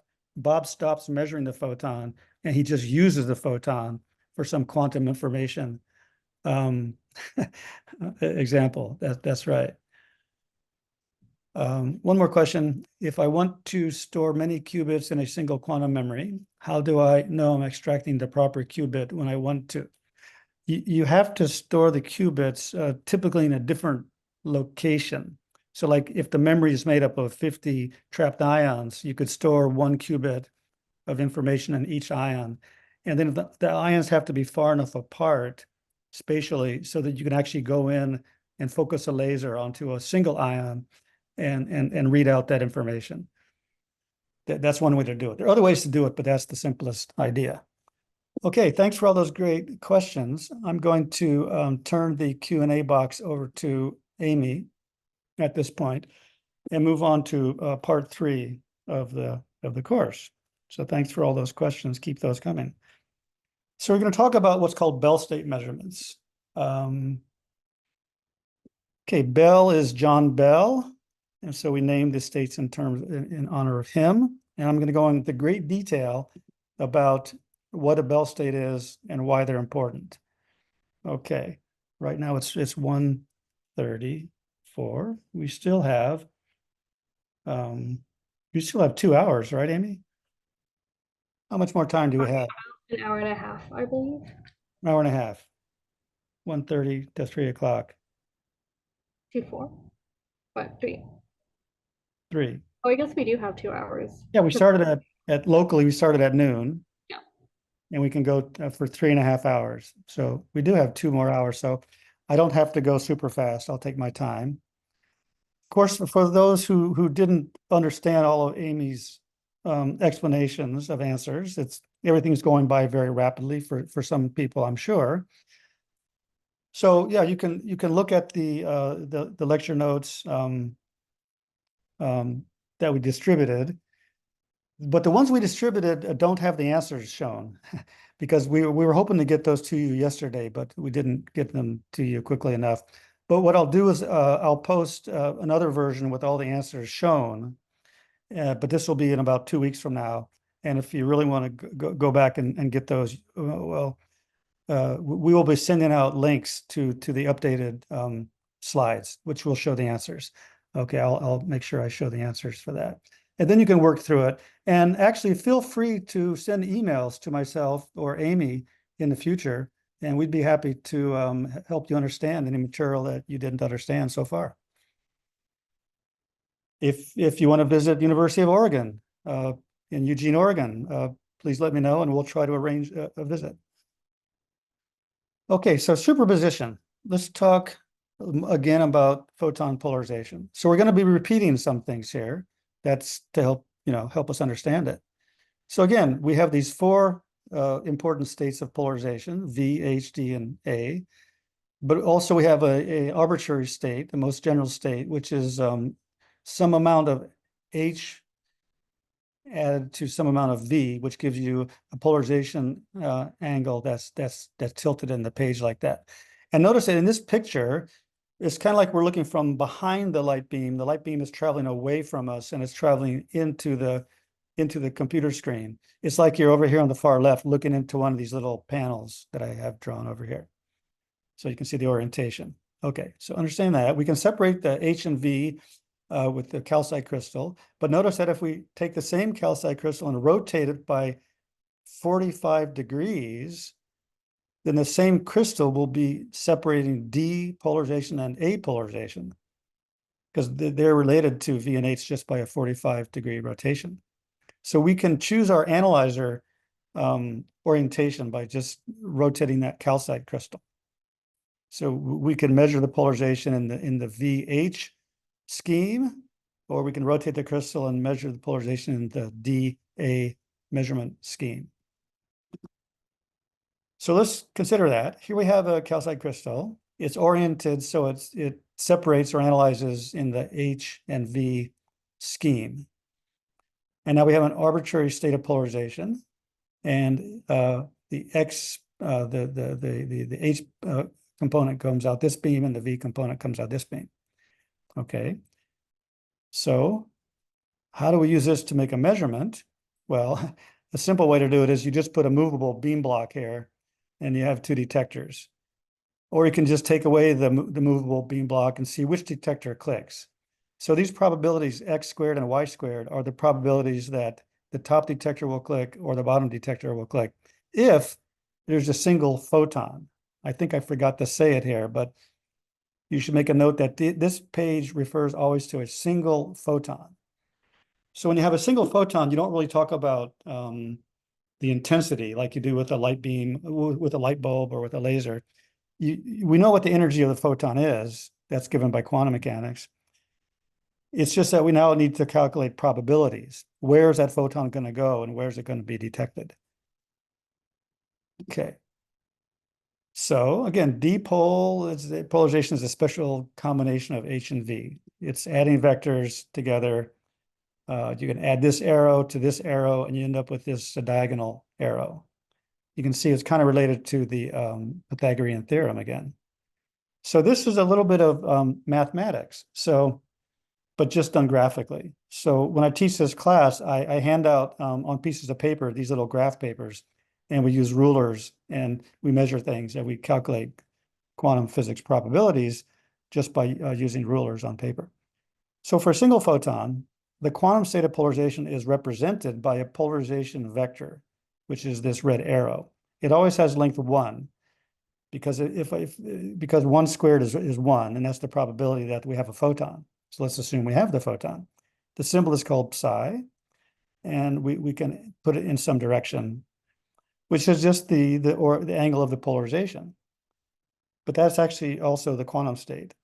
Now I say the quantum state is not a property of the photon. It's a description of the photon. This is kind of like a philosophy point.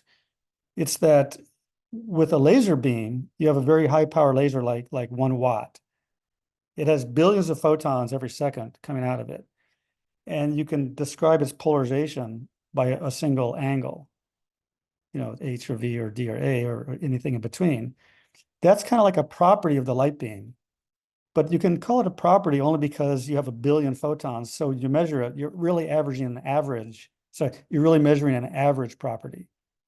But a single photon, it does have an average property, which is given by the state.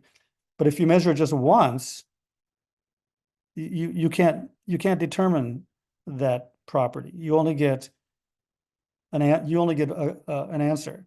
In other words, if you look back here, if you send in this single photon with a certain angle of its polarization and you analyze it, you have a detector, only one of these detectors will click with some probability, Y squared or X squared. But that doesn't tell you what this actual initial polarization angle was to begin with. It just tells you that it had some component on X and some component on Y. Of course, if you repeat the experiment thousands of times, you can eventually work this out. You can get the angle. But after just one click, you don't know anything about the angle, really. Okay, so that's the difference between classical properties and photon probabilities. So again, to review Born's rule, just repeating what I said earlier, but using this graph paper, if we have a polarization vector, psi, pointing in some direction, and we measure it with a polarizer, it's a calcite crystal that's been rotated to this angle. It's called the polarization axis. It could be any angle. The way you calculate the probability is equal to a squared. And you see from this triangle, you just take this psi vector and you take this polarization axis and you complete it by making a right triangle. We call that a projection. If you think about starting a particle here and shooting it right at a right angle towards the polarization axis, it'll land right here. That's the projection. And you measure it with a ruler, you get the value A. It has to be less than 1 because the length of psi is less than 1. You take that A, you square it, and that's the probability that that photon will be measured with that polarization, namely defined by the polarization analyzing crystal. Okay, that's the method. Now, the other detector, which is looking at the other polarization angle, is just the b squared. The probability is b squared. So you have this square, which is defined by these two right triangles, and the sum of a squared and b squared equals 1. So all is good. So this kind of picture is really at the foundation of all of quantum mechanics theory. So it's really a picture of trigonometry and triangles and squares and so on. Okay. So, for example, we can now represent these four possible states. Instead of drawing a little cartoon like I've done here, we can just draw these state arrows, the psi arrows. This one points in the H direction. This one points in the V polarization direction. This one points in the diagonal direction. Now notice the length of it is still equal to 1. And that means that the projection onto the H-axis is equal to 0.71, which is 1/√2. If you think about the Pythagorean theorem, and same for the V direction. And notice that 0.71 squared equals very close to 0.5. So 0.5 plus 0.5 equals 1. So the probability adds up to 1 again. And likewise for the A pole, except it points in the other direction because we flipped the sign or the phase of the H component to the negative side. So I'm just repeating really what we've said before, except a little bit more mathematically. So here's a poll question. What is the probability the photon will be detected in the vertical polarized output? That means this one here, given that this is the state. Okay, you can click on that. I'll give you 30 seconds for that one. Okay, click. Okay, show the results, please. Okay, yes, that is correct. 50%. Very similar to the examples that we just did, because it's the square of 1/√2, which is 1/2, which equals 0.5. But both of them are actually 1/2 and 1/2. Okay, good. What is the probability the photon will be detected in the diagonal polarization output when I rotate the crystal and the incoming photon has V polarization? Okay, show the results. Okay, most people said 0.5, and that is correct for the following reason, because this picture is really identical to the one on the previous slide, except everything's been rotated by 45 degrees. So it only depends on the relative orientation of the polarization vector and the analyzer crystal. Okay, so now we go to a somewhat different topic, actually. What if we have a series of these crystals? So we have a single photon with a depolarization, enters an HV analyzer. The H component, I would say, of the photon goes up here and then goes to an AD analyzer. Then remember, the AD analyzer either puts out a D or an A polarization photon, if anything comes out. And likewise, down here, the V goes here, and the D is split from the A here. So fill in these either on paper or in your head. What are the numbers that go into these four blue boxes? And I'll give you 15 seconds to fill that in your head. Okay, stop there. And the answer is 1/4 in every one, because the single photon has a 50% chance to go up in the first step and 50% chance to go down in the first step. And likewise, 50%, 50%. So it's always 25% for each one. Okay, that's good. Hope it should be fairly clear. But again, it's only one photon, and you're predicting probabilities where it's going to go if you measure it just once. Okay, so here's the same picture. Now, here's a philosophical point about physics in general. I wanted to find something called inherent property list or inherent instruction list. This is a classical physics model for correlations. We'll talk about correlations later, but this is a classical physics model for sequences of measurements. So let's say forget about quantum physics for a minute. Actually, for 30 minutes, forget about quantum physics. I want you to use your classical intuition, independent of any advanced physics or math or anything, how you think ordinary objects should behave. So there's what, 8 different outcomes here. So if you think that each of these 8 outcomes refers to a different combination of properties, let's say that a single photon comes out, and let's say the photon has 3 properties. Let's think about a classical object. Let's think about a person. Okay, the person has a height, person has a hair color, and the person has an eye color. Let's say each of those only has 2 possibilities. So that's like each person is labeled by 3 classical bits. And now they go through these sorting machines, like at the airport. They sort you out according to whether you're good or bad. And then they sort you first by eye color, then they sort you by height, and then they sort you by hair color. Well, there's going to be 8 possible ways you could come out, right? That's what I mean by inherent properties. The other possibility is inherent instructions. So an instruction is like you're carrying a map with you, or you're carrying a list of instructions with you on a piece of paper. And your instruction says, when you get to the first sorting machine, go down. Then wherever you end up, at the second machine, go up. At the third machine, go down. So you're going to end up here. So see, that's just following a set of instructions. That's the other possibility. Those are all classical concepts in logic and physics. So what you can do is you can think about each photon. Now I send in, say, 5 photons, one at a time. It's like sending 5 people through these sorting machines. And each one has a list of properties or instructions, which tells them what to do on every analyzer. And then they come out in one of these 8 different results.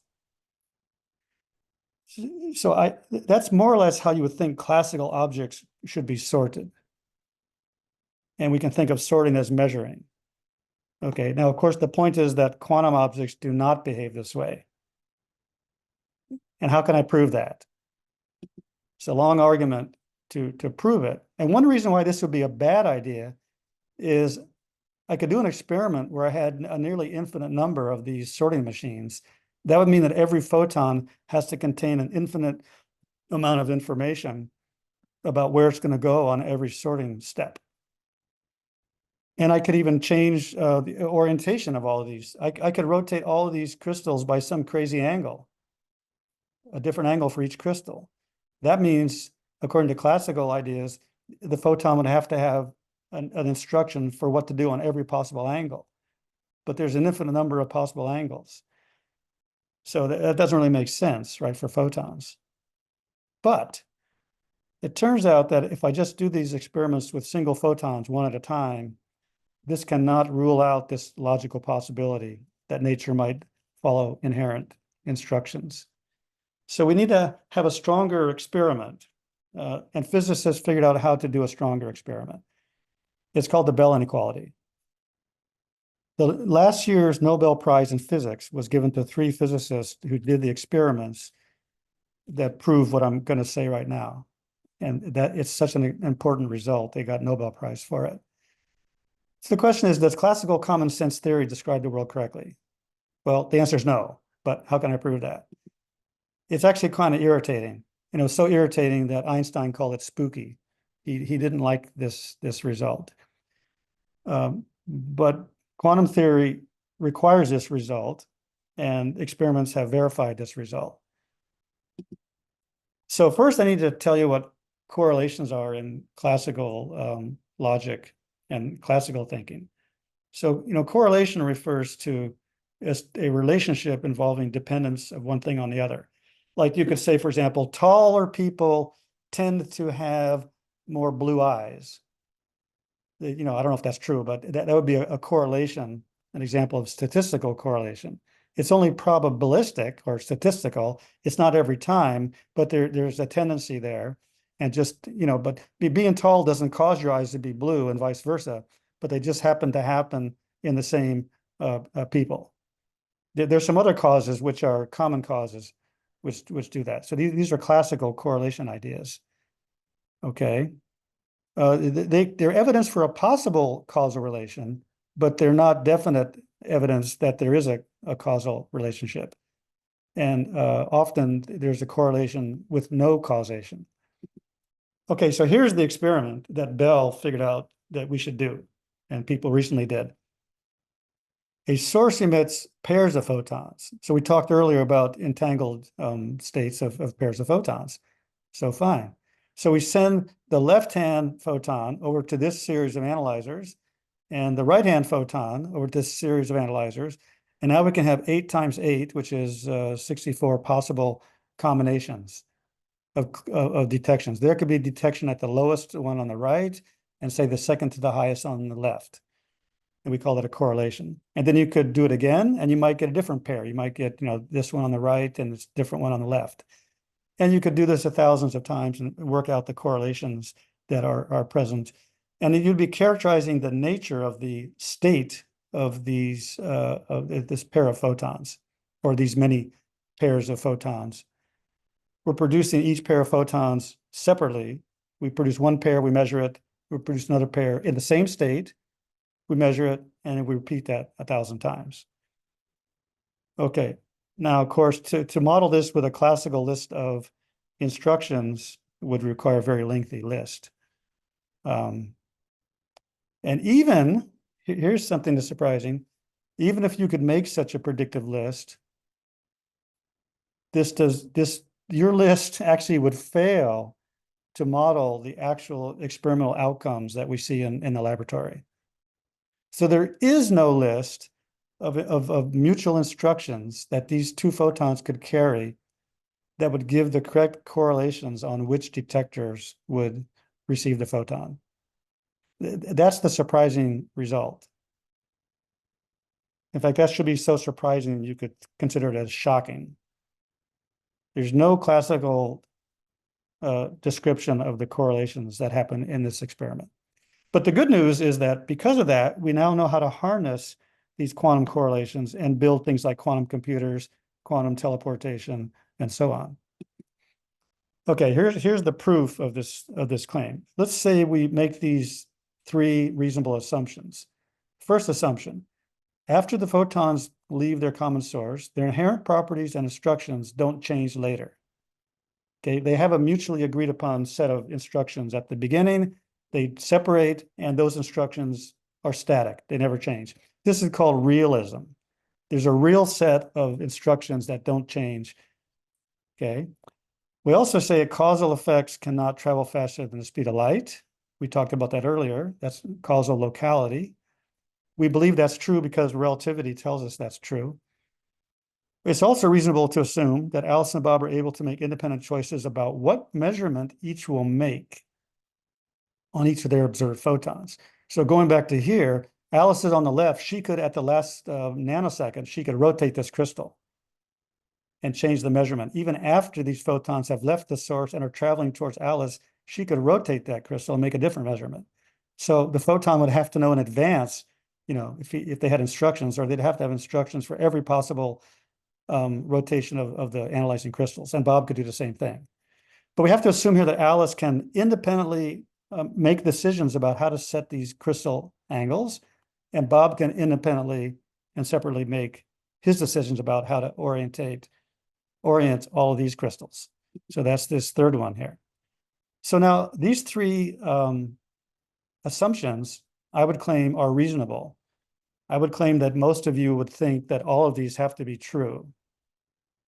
At least they're true for classical objects, we would agree. Now you can prove by a well-designed experiment that it's not possible that all 3 of these are true. Okay, these are called Bell tests. I'm going to walk you through that a little slowly. Well, the example that I invented, and it's in my little book, is 2 ballet dancers. So this ballet dancer is in one theater, and Alice is watching this dancer. I call this Alice's dancer. And this other dancer is in Bob's theater, and Bob can watch this dancer. And the things that Alice and Bob are going to measure are the question, is the arm up, like this picture, or is the dancer's arm down? Forget about the other side. We only look at one side. Okay. So now these dancers are doing their dances either randomly or in a correlated manner. They could have memorized the same dances in advance and then use a synchronization clicker in their ear to dance identical dances, or they could just be doing random dances in both locations. Well, let's say they're random dances, uncorrelated dances. So when at the first second of the dance, Alice measures the arm and sees that it's up. That's a +1. At the same time, Bob looks at his dancer's arm and it's down. That's a -1. So they're recording these numbers. Well, at the second 2, they get these measurements. At second 3, they get these measurements. And for many seconds, 1,000 seconds, they record all these arm up and arm down results. Now they're in separate rooms. Later, they come together at the tea shop and they look at these lists and they compute the product of the horizontal product, +1 times -1 equals -1, etc. They do that for all these 1-second measurements. They get this list. And what you can see is because the dancers are uncorrelated, there's roughly an equal number of -1s in this product list as there are +1s. And therefore, if you average all these, you get a number that's close to 0. That's called it's the average of the product over 1,000 trials, and that's called the correlation. In this case, it's equal to 0. What about a different case? What if the dancers do a perfectly correlated dances, they're identical dances? Then you see that Alice and Bob always have the same measurement, even though they're in different rooms. They see +1, +1, or they see -1, -1. Now the product is always equal to +1 because minus times minus is plus. So the product is always +1. So now the average of the products in this column is always 1. So this says the correlation is 1. So by looking at this number, the correlation, which can be anywhere between 0 and 1, they can determine to what extent the dances tended to be correlated or not correlated. Okay.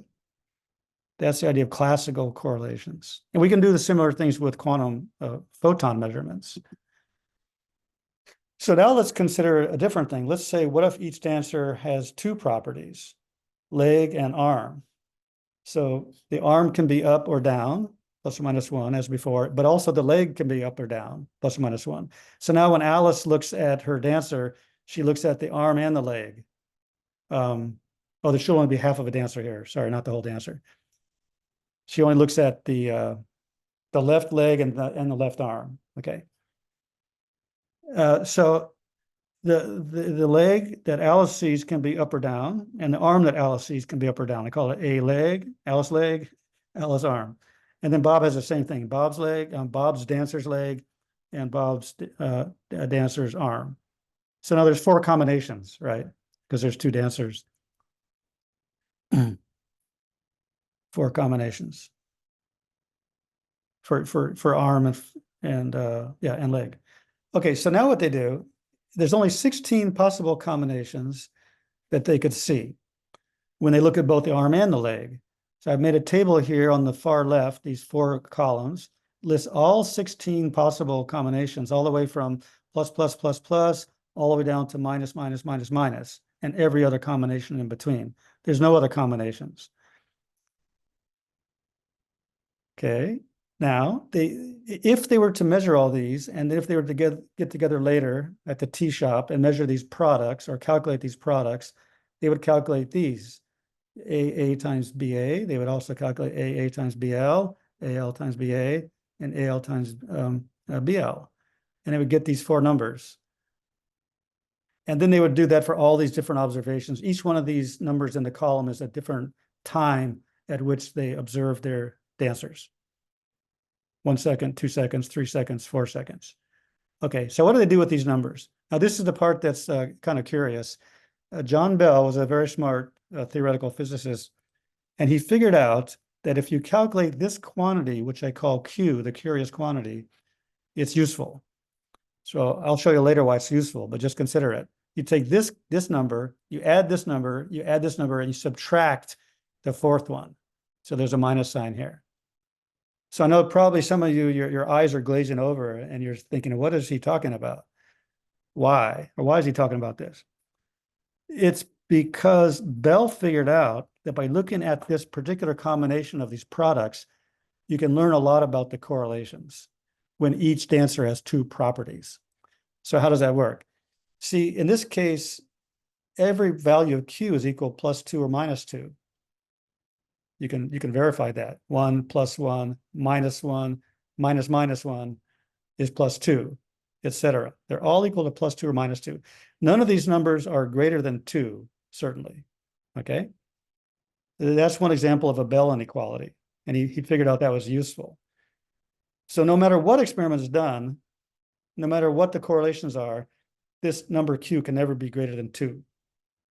If you measure everything, arm and leg for Alice and Bob. That's just a simple mathematical fact, which this thing proves to you. This table proves that. Okay, so now using this, we can learn something about correlations. So now here's the quantum aspect of it. You know, in quantum mechanics, you cannot measure everything. For example, if you have a single photon, it has a polarization. You can decide to measure it if it's H and V in the H and V scheme, or you can decide to measure that photon in the D and A polarization scheme. But for single photon, it's not, you can't measure them in both schemes simultaneously. If you measure it in one scheme first, it changes the state. So there's no reason to make a second measurement. You can only choose one measurement scheme and make the measurement, and you're done. So I modeled this for the dancers in the following way. Let's say the theaters are dark, pitch black, and there's a spotlight operator who shines the spotlight either on the arm of Alice's, on the arm or on the leg of Alice's dancer. And there's another operator in Bob's theater who does the same thing. So Alice and Bob can only observe either the leg or the arm at a given time. It's random because the spotlight operator is acting randomly, shooting the spotlight at arms or legs in some random fashion, assuming roughly half and half arm and leg is being measured, but in some random sequence. So that's an experiment you could do, right? You could really have dancers, you could have it dark, you could have spotlights, etc., and you could really do that. And you could, they could measure it, they could then determine the correlations only with partial information. See, they're not measuring everything. So what that would look like is the previous table, but where on each run, like the first run at the top here, Alice measured the arm and Bob measured the arm. And on the second one, Alice measured the leg and Bob measured the leg, determined by the spotlight aiming. So third one, Alice measured the leg, Bob measured the arm. So you only have half as much data. So on any one run or trial, you look horizontally, there's only one product. This is AA times BA because that's what was measured. You don't know anything about these other ones.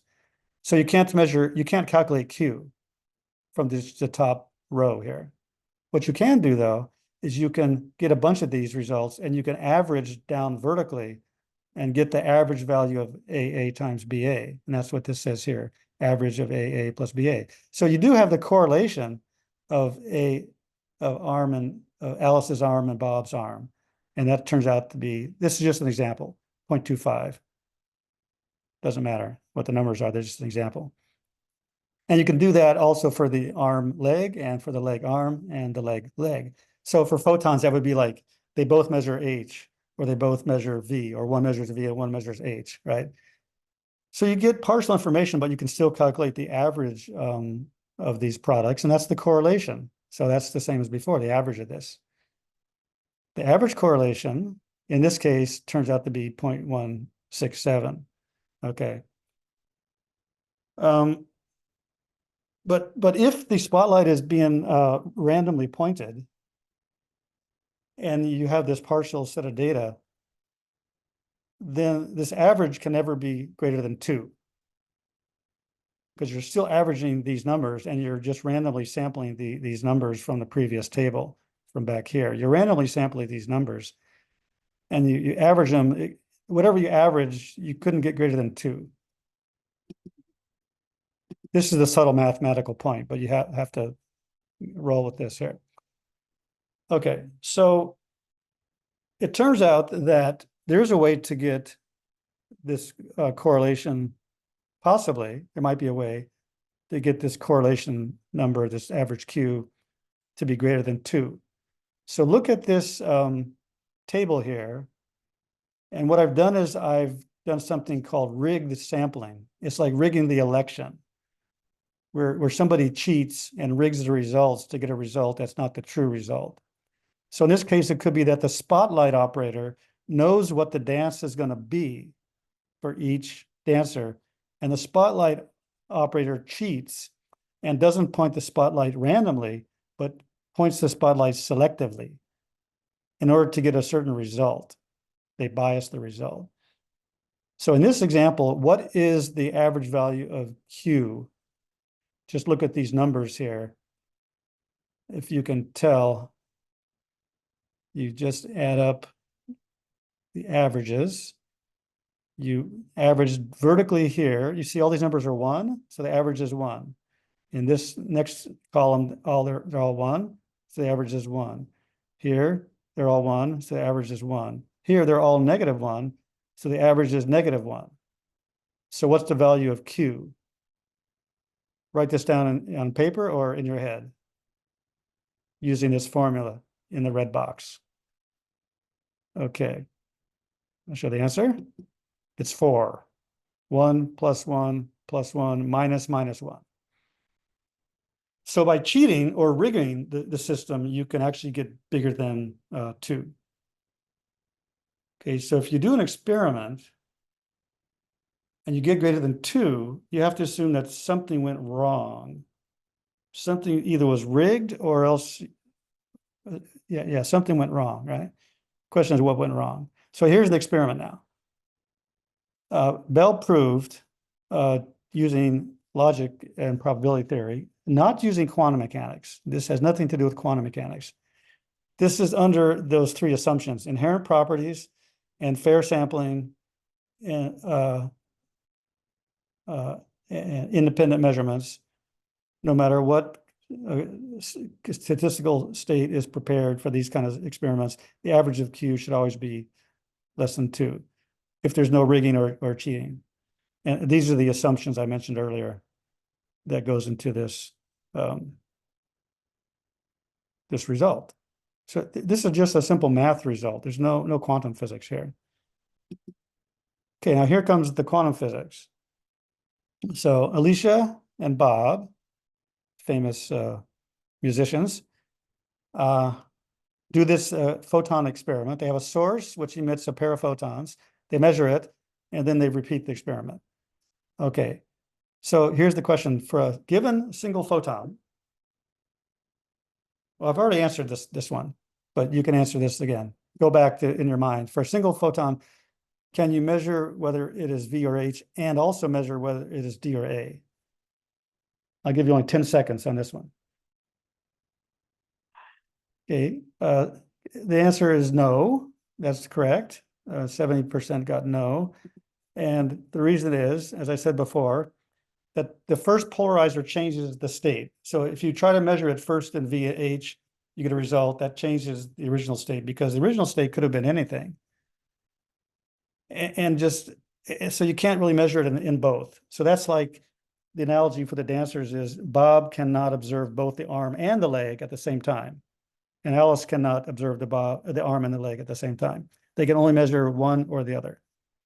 Okay, so that's the setup here. So we do this experiment. Alice can rotate this polarizer to either so it measures H and V, or it measures in the dA scheme, or any other angle that they want to rotate this crystal. Bob can rotate his crystal anyway.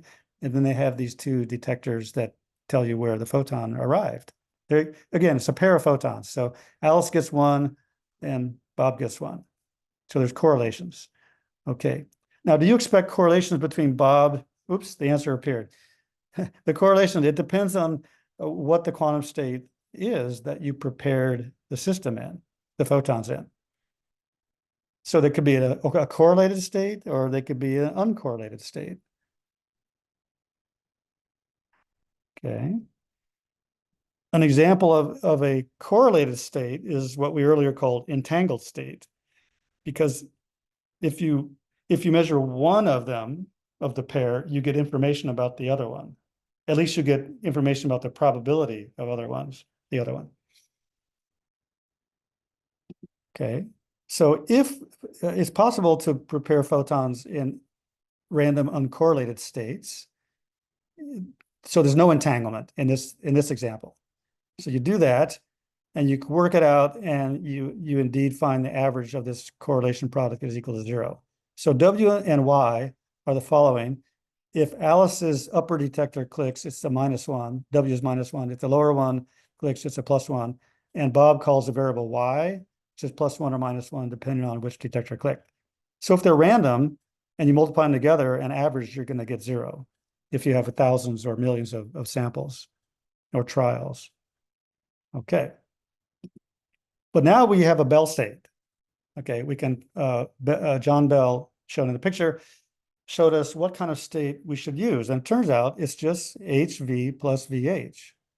And we should have the square root of 1 over the square root of 2 here on both of these terms, because each one has 50% probability.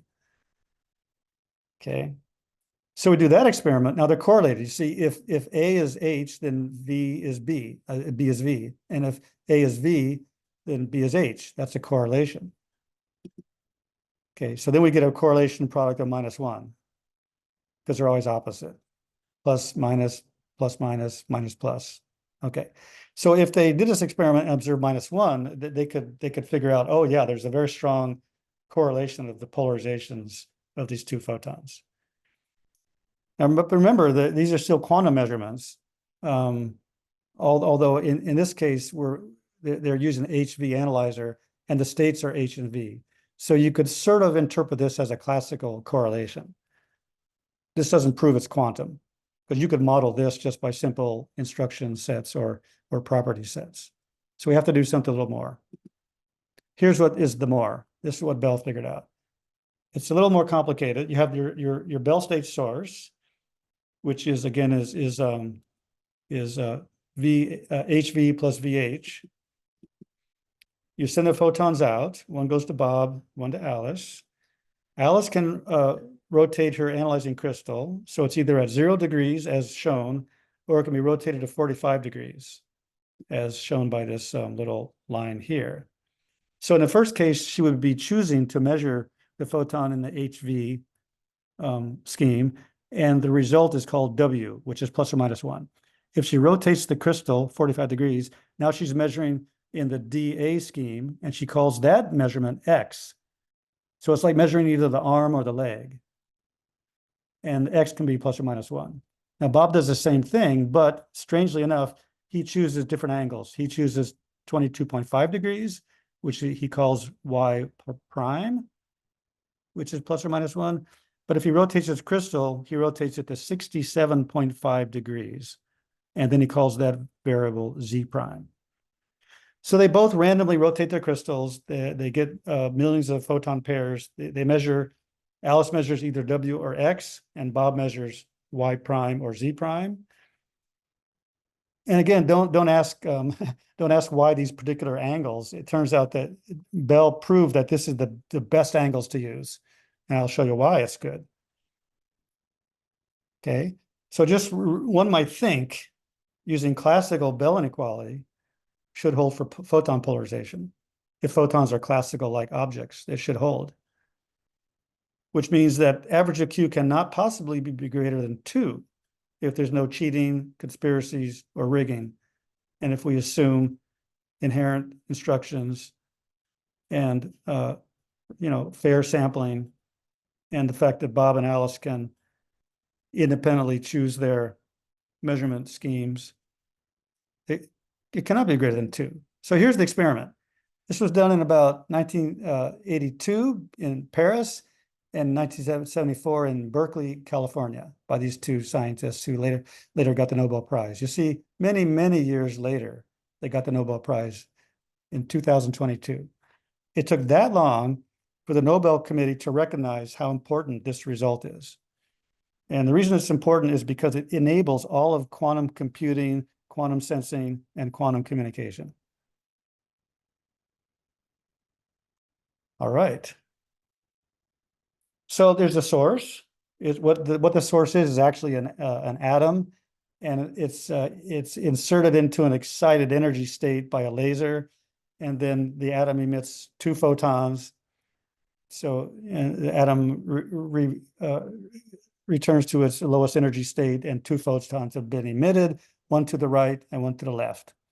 And then here's some optical systems, and here's a polarizer, which is rotated, and here's the PMs are photon detectors. So just like the previous picture that I showed. So that's the actual experiment. Then they send, instead of writing these down on independent tablets of paper, they send the results to a common computer. Now they could have actually stored all this data. Alice could store it in one computer on the left. Bob could store the other data on the right, and they could compare the data later. But here in this experiment, they just sent it to a central computer. They did the experiment, and they got these different values, these different trials. And they computed average of Q, and they got 2.8. So I like to say that physicists are easily amused. That's kind of a joke. But what it means is that a physicist can look at the number 2.8 and think, oh, that's completely amazing. That completely overthrows my classical worldview. There's something really wrong with my worldview. There's nothing wrong with atoms and photons, but my understanding is completely wrong before quantum mechanics, pre-quantum mechanics. So as Aspey says, this violates the classical Bell inequality. Classical prediction fails. John Clauser says the inherent properties or instruction sets for photons do not exist, combined with other reasonable assumptions. So you could say this is philosophy, but it's really not. It's really telling us what the true nature of photons is, which reveals something about quantum physics. Because if you do the quantum physics theory, it predicts 2.8. So the quantum theory is validated and the classical theory is invalidated. And it's not just that it's invalidated, it overthrows our complete common sense notions. That's what I'm claiming here. Now, I'm going to go through this fairly quickly, but there was a long discussion about maybe there was cheating going on. Remember I said you could have rigging? They call that logical loopholes, which there could be some hidden mechanisms we don't know about, which could rig the system and give you cheating results without having to invoke entanglement and quantum physics. So the first one is maybe there's an unknown phenomenon that can send information between Alice and Bob's setups. Could be like gravitational waves or some kind of weird neutrino beams or something that we don't see. Dark matter could be something weird. So what you do to fix that problem is you separate the 2 labs by a large distance.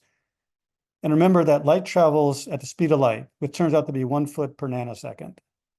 So if the 2 laboratories of Alice and Bob are many kilometers apart, and they make their measurements very rapidly, there's no way that anything from one laboratory could communicate with anything in the other laboratory in such a short time. So you've eliminated that possibility of cheating, assuming that you believe in relativity.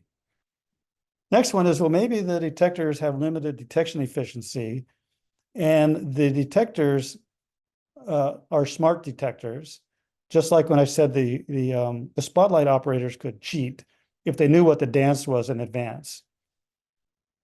And then they could randomly select which ones to look at in some scheme and make Q greater than 2. Well, if you use detectors with 100% detection efficiency, there's no way that the detectors could fail to record the data that they wanted to record.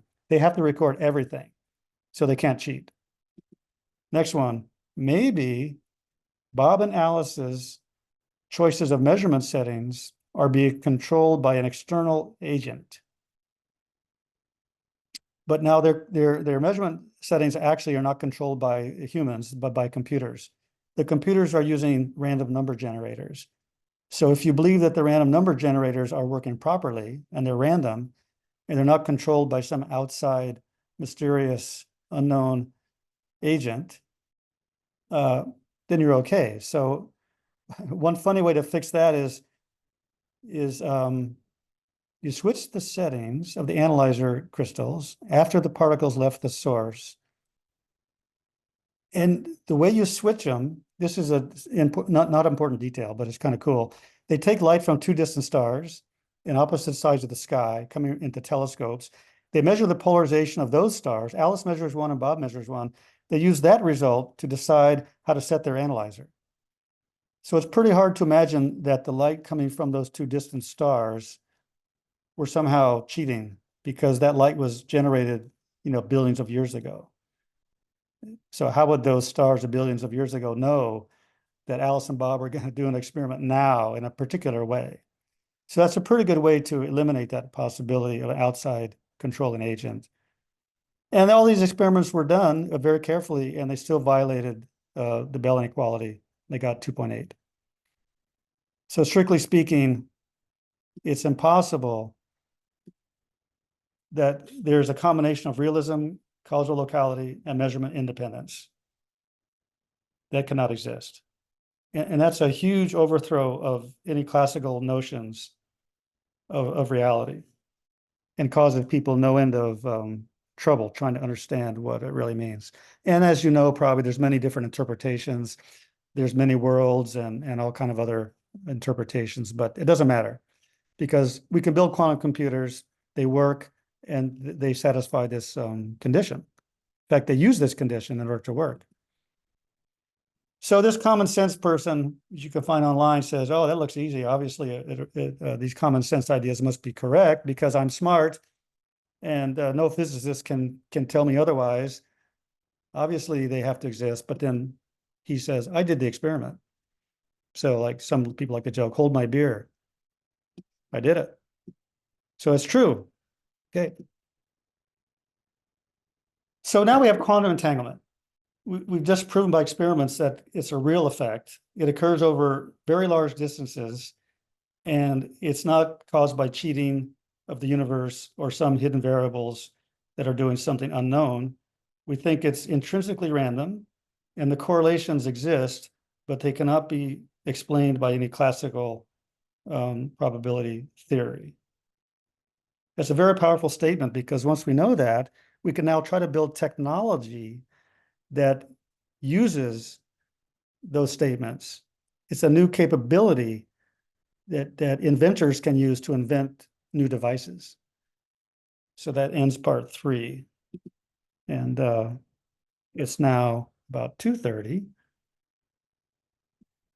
We still have an hour, so we're doing fine. Let's take a 5-minute break, and maybe there's questions in the question box.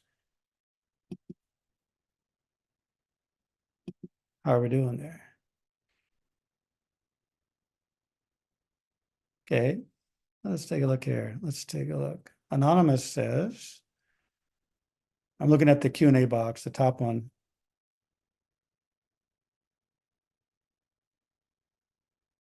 Right, so if you have a quantum memory, say 50 ions, and each one has a quantum state that you've created somehow by using lasers and microwave fields.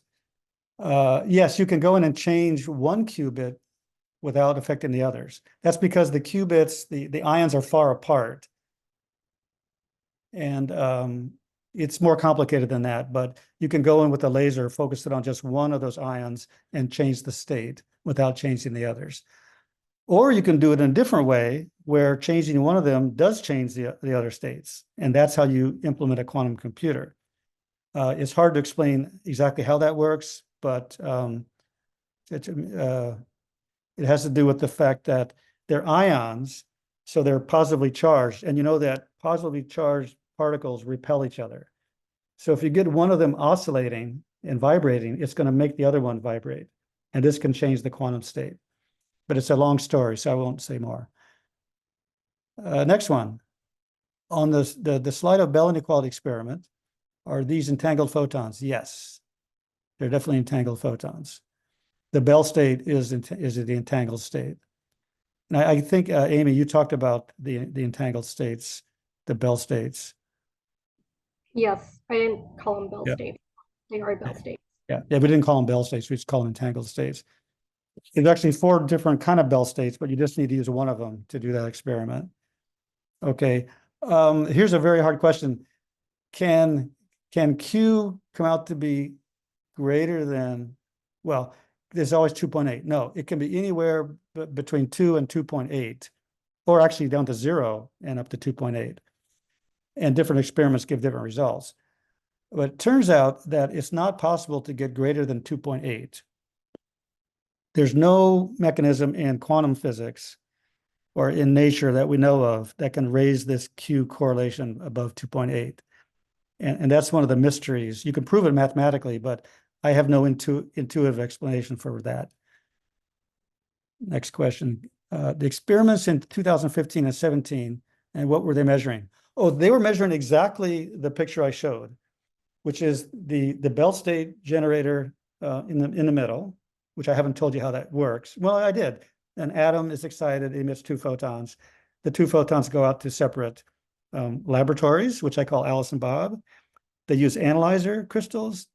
They measure the polarization. They measure the detections. They calculate the correlations. It's exactly what I said. In fact, I even showed the apparatus that was done in Paris. And to prove that, I used French. I copied the French figure, which had French language on it, showing that was the original apparatus. So they did exactly the experiment that I was talking about. But to close the loopholes, later, just in 2015, they separated the labs by kilometers, for one thing. Secondly, they used very fast random number generators. They could rotate the analyzer crystals very fast. That was also the new thing. They also used photon detectors that had nearly 100% efficiency. And that means that if a photon arrives at the photon detector, it always puts out a voltage pulse telling you, yes, a photon has arrived. So 30 years ago, we couldn't do all those 3 things together, but now we can do those, and this verifies the result without any question. Yeah, thank you. Right. Oh yeah, this is a good question. If the combination of realism, locality, and measurement independence can exist, is it clear what of these does not exist in quantum experiments? And I would say it's not just in quantum experiments. In some sense, it's everywhere. But of course, within the classical world, it seems like these things do exist in some approximate way. But if you drill down to the very nature of physics, they don't exist together. The question is, which of these does not exist? We have no answer for that. In fact, that might not be a good question. It could be some combination of all 3 of them. All 3 of those concepts, well, let me think. It depends on who you talk to. The joke is if you talk to 10 physicists, you'll get 10 different answers. I'll tell you my personal answer, my favorite. I believe in causal locality because that's relativity.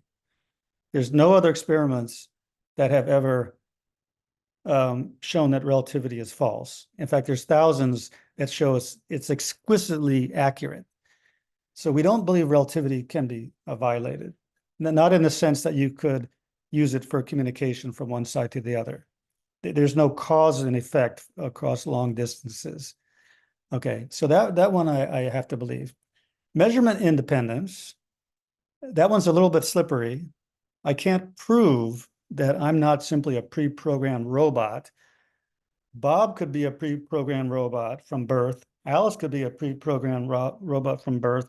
Everything could be deterministic, and everything they do in their life could be determined by their program. They have no free will. That could be, but I don't think that's valid. It to me doesn't make sense. Now I can't prove it's impossible, but personally, I believe that people have free will, and so that should not be the issue. Therefore, I'm left with realism. But to me, it's not so bad to get rid of realism because we already know, as I said before, that if you have a photon and it's in a superposition state of H and V, it's not in either H or V. It might be in D, but with respect to H and V, it's not in either one. So it doesn't have a definite property with respect to the H and V measurement. So I would say that it doesn't have it's not realistic. The property is not realistic. It's not deterministic. It's not that the photon knows which result it's going to reveal when I measure it in H and V. It doesn't know that. It's intrinsic. I believe it's an intrinsic uncertainty in nature. So I'm happy with the idea that there's no realism in that sense, and that's all you need to know.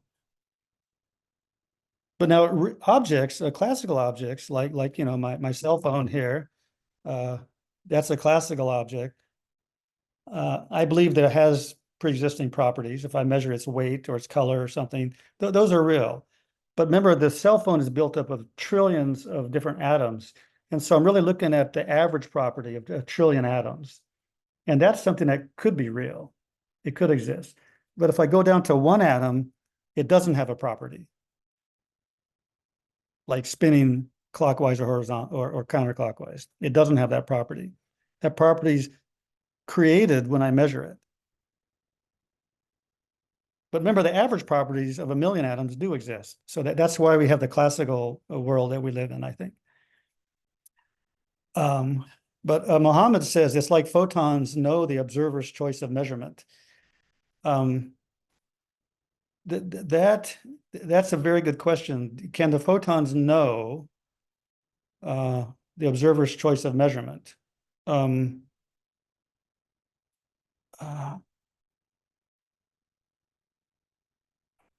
How to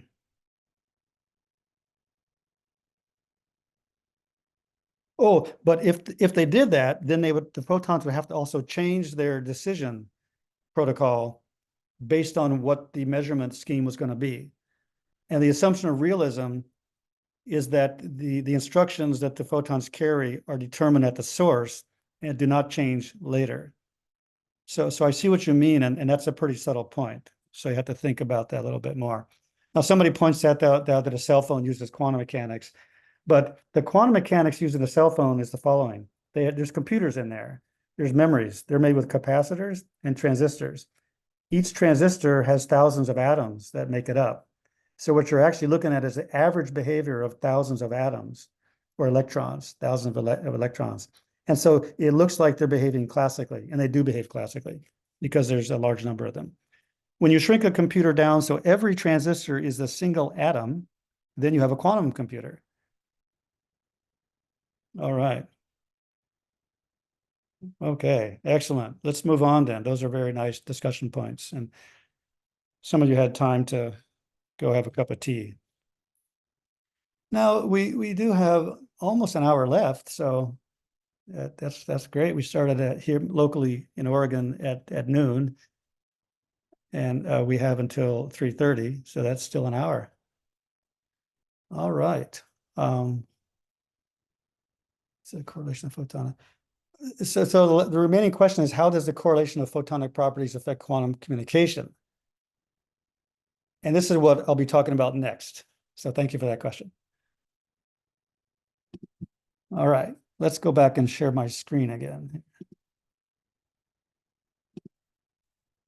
Okay, so we're going to talk more about quantum entanglement and how that's used for communication. Okay, the quantum intranet, which we don't have yet, but we're trying to build it. And the consortium that Oregon is a member of is the Center for Quantum Networks, which includes Arizona, Harvard, Yale, MIT, and other universities. And we're trying to build hardware to build a quantum internet. But at the present time, we're just building subsystems. We haven't put them all together to make an intranet. For one thing, we don't have good quantum repeaters. We're people at MIT and Harvard are working to build those, but they're not built yet. So what is a quantum internet? Well, it's a network to distribute quantum entanglement to any two or more locations, regardless of distance. So think about the power grid.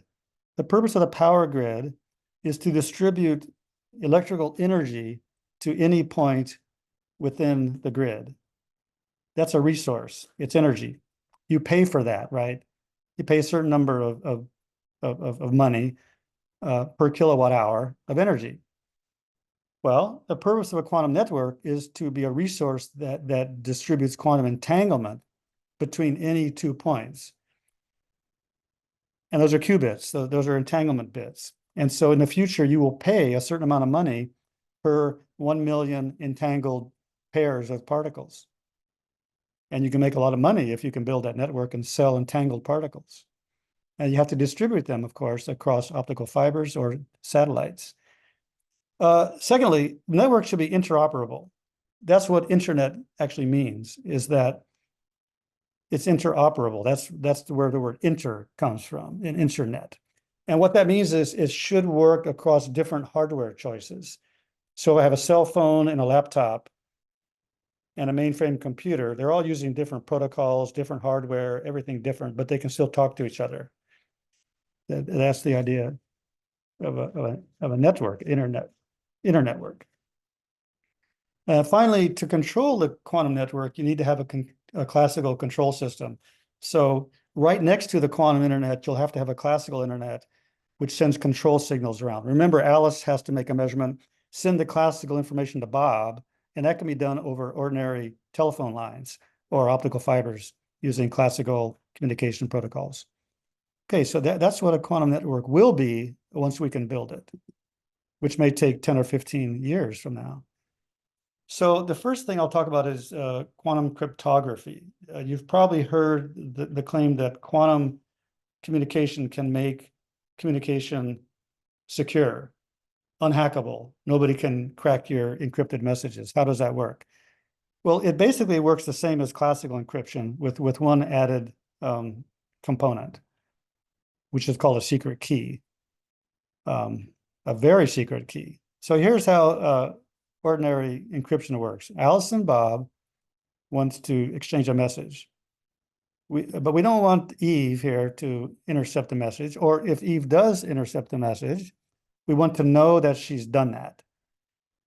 Or we want to do it in such a way that she only intercepts a very small amount of information, which is not enough for her to crack the message that Alice is sending. Now, the problem with current computer technology is there's many ways to encrypt information and send it and decrypt it, but there's no mathematical proof telling us how secure that is. You can imagine that Eve could do some clever computer calculations and possibly decrypt the message she intercepted, but there's no mathematical proof proving if she can do it or not do it. And this is simply a challenge for mathematicians. They're just not good enough doing math to prove anything along these lines. So what you would like to have is a system that's quite secure, but not only quite secure, but also you know exactly how secure it is. You can prove mathematically how secure it is.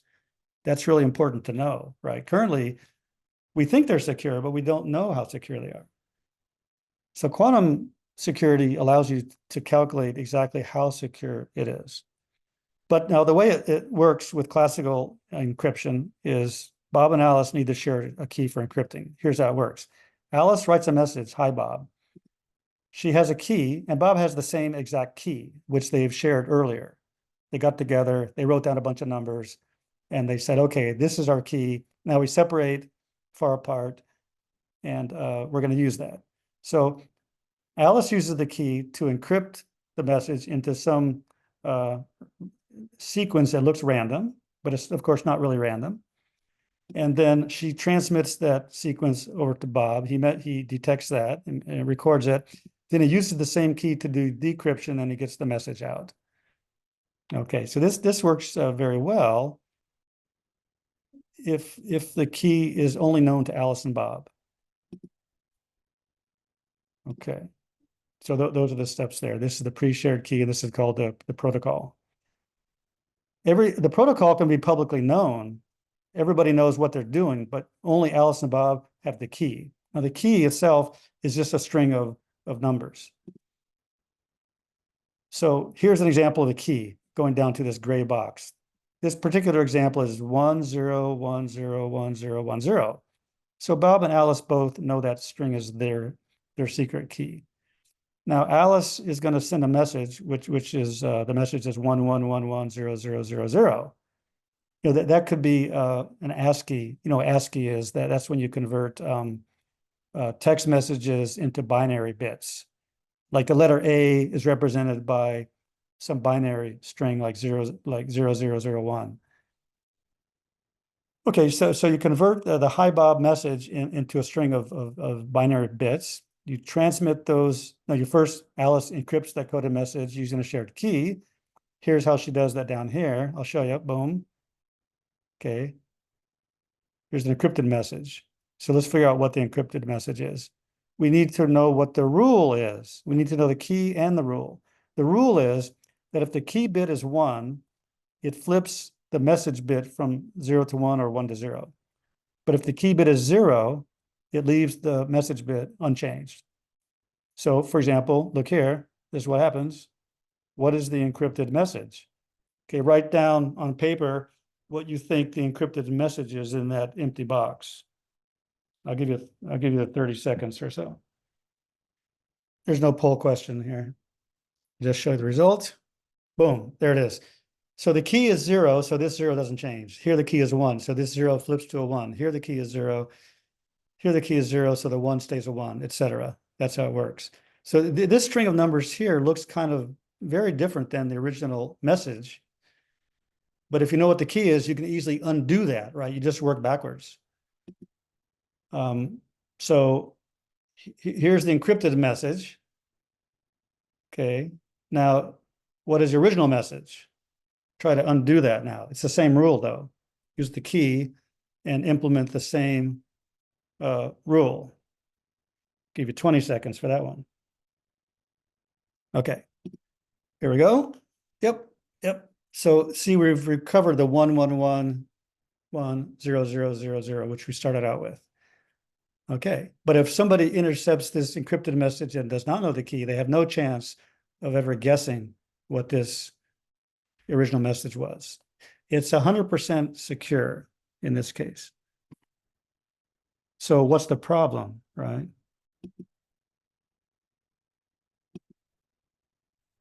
I'll tell you what, the problem is the following. Back here, Bob and Alice have to have a pre-shared key. How do they get that? What if Alice is up on the space station and Bob is down in New York? How do they share a key? Well, they can share a million keys before Alice goes up into space station. But after those keys are used up, they have no more keys. And they cannot repeat the keys. If they use the keys multiple times, that produces a pattern and the eavesdroppers can figure it out. So they can't do that. So once they run out of keys, they're stuck. You have to shoot a satellite and shoot a rocket up to Alice to give her more keys. Well, that's not very convenient. You cannot send the keys by optical signals or by radio signals because they could be intercepted. So the whole problem is just how to get Alice and Bob a shared secret key. Once they have that, the method I just showed is 100% secure. Okay, so how do we generate the key if they're far apart? Quantum spookiness. And I won't go through details here at all, but if you look at my little paperback book, I go through a simpler example explaining how the key is generated. But here I'll just say something very general. It's the same experiment as the Bell state violation experiment. You have a Bell state. It produces 2 photons. You send one to Alice and one to Bob. Alice can be on a space station. Bob can be in New York. I can be in Oregon. I can distribute those. Of course, they have to pay me money for that. That's how I get rich. So once they have those pair of photons, they can make measurements. But since they're entangled, that means they're correlated. But since there's no realism, if you believe that, there's no hidden mechanism that the eavesdropper could tap into to figure out what's going to happen. Eavesdropper cannot predict what's going to happen to Bob and Alice's photons, even if they know this quantum state. In fact, everybody knows the quantum state is a Bell state. That's no secret. The only secret is what happens at the measurement devices. And remember, at the measurement devices, each photon spontaneously decides for itself what result it's going to give, according to the Born probability formula. But it's not predetermined. So using the correlations of these measurements with different analyzer settings, they can violate the Bell inequality and prove that they have entanglement. Because how does Alice and Bob know there's entanglement? Well, they just get Q equals 2.8 and they know it's entangled. So they know they have a quantum resource. So they haven't wasted their money by buying these photons. And then when they record all these numbers, they have these correlation lists. And from that, they can figure out a secret key. Details are complicated, but they can do that. This method is called quantum key distribution. And once they have the secret keys, they can have like 1,000 or 1,000,000 key bits that they share. Then they can just do classical encryption, which is totally secure. So that's very cool. It's called quantum key distribution. And these systems are already in operations. Banks are already using this method to communicate between different bank locations. Okay. Now, going to delve into a little more detail about how you create these Bell states. So we've said what the Bell states are earlier, like HH plus VV or HV plus VH. Those are examples of Bell states. How do we produce those? This is nice because it also tells you how quantum computers work. It's the device called an entangling device, which I'm not going to tell you what's inside of it. There are many different ways to make entangling devices using physical objects like not transistors, trapped ions, photon measurements, and other schemes. So let's just take it as a mathematical device that has a certain operation. So the operation is given in these 3 rules here. It's a little bit to absorb. You might want to jot this down on paper if you can quickly do that. You should actually. So we have 2 photons. Alice has a photon and Bob has a photon. They're not entangled initially. They're just whatever state they are, okay? They could be H or V or D or A. They send both of those photons into this device, which makes the photons interact in some way. And then it comes out. And it comes out into an entangled state of some sort. Although I didn't draw this here as entangled, but I'll show you that later. The rules are the following. If the B photon is H pole, the A photon's polarization is unchanged. This is kind of like encryption, isn't it? Yeah. If the B photon is V pole, the A's photon polarization is rotated by 90 degrees, minus 90 degrees. If the B photon's polarization is always unchanged in either case. That's why I have this arrow here. The B goes through not being changed, but the B can affect the A state according to these 3 rules, which you should write down. I'm going to write those down too. So if B is H, then A is unchanged. If B is V, A gets rotated minus 90 degrees. Okay, I've got that on paper. Now, it's nice for this example to use a different representation for the states, these little arrows, because I'm going to rotate them. So it's nice to see that H is a right pointing arrow, minus H is a left pointing arrow, V is an up arrow, minus V is a down, D is a diagonal arrow, minus D is the opposite. A is an arrow in the A direction, and minus A is the same arrow but flipped in direction. Then you can see that the D polarization, this 45-degree arrow is equal to a sum of H and V, and you should have 1 over square root of 2 on everything here. I shouldn't have this written here twice. That's a typo. I should have 2 different examples. Okay, so moving along here, let's look at this, how this works. You're going to actually see how this works. So there's the rules again. I wrote them again. So let's show 2 examples, okay? If A is vertical and B is horizontal, then nothing happens according to the rule. So the combined state is still A vertical, B horizontal.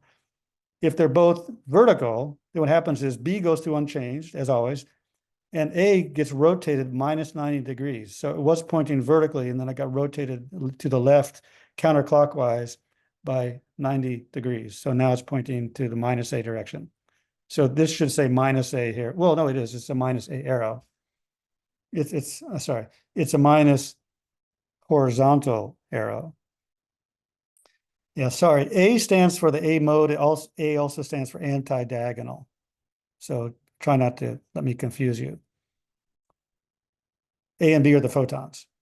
Okay, so fill in on your paper what you think goes in here, these two blanks, and what goes into these two blanks down at the bottom as well.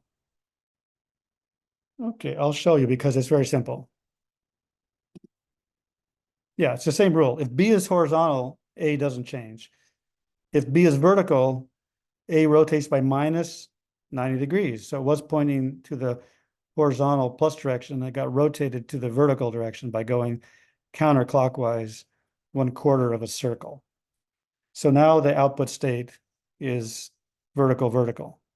Okay, that's fine. You could think of that as a classical algorithm. But now comes the magic trick. Here's the magic trick. What if the B photon is in a superposition state to begin with? There it is, diagonal, which is a linear combination of H and V, right? So now what happens? A doesn't know what to do, does it? Because the rule doesn't seem to quite apply. So what do you think is going to happen to the combined output state? Amy, you can show the results, please. Okay, very good. Most people figured that out. It is in fact C. It generates an entangled state. Look at this. And here's the way to look at that, the proof. You can just intuit it, right? The part of the state where B is horizontal does not cause the A to rotate, and the part of the state where B is vertical does cause the A to rotate by minus 90. This is a device called a C-NOT gate. It's a controlled NOT gate. That's just a jargon term. And yeah, you can go through some details here and see if my explanation makes sense. Well, it's just what I said, right? Different parts of the B state control the part of the A state in a different way. So now you end up with an entangled state. So this device takes a pair of photons that are not entangled and creates a pair of photons that are entangled. And in fact, it's a Bell state. It's a certain kind of Bell state. Okay. And again, I've left out the square root of 2 factors here. Okay, now we can run this same device in reverse. This is be very useful for making what's called Bell state measurements. Now notice that to make these measurements, Alice and Bob's photons have to come together in the same device. This cannot be done remotely, unless you were to teleport one to the other or something. But essentially, these have to be combined together. So run this backwards. If you had A and B, this is the state we talked about earlier that was produced by running this state forward. Well, if I run this device backwards, I just undo it and then end up with that same initial state. That's the state we had on the previous slide. So now if I can keep going backwards, I run it through HV calcite, I'll get V here, because that's the vertical polarization. And if I know enough to put a DA calcite here, I know I'll get a D.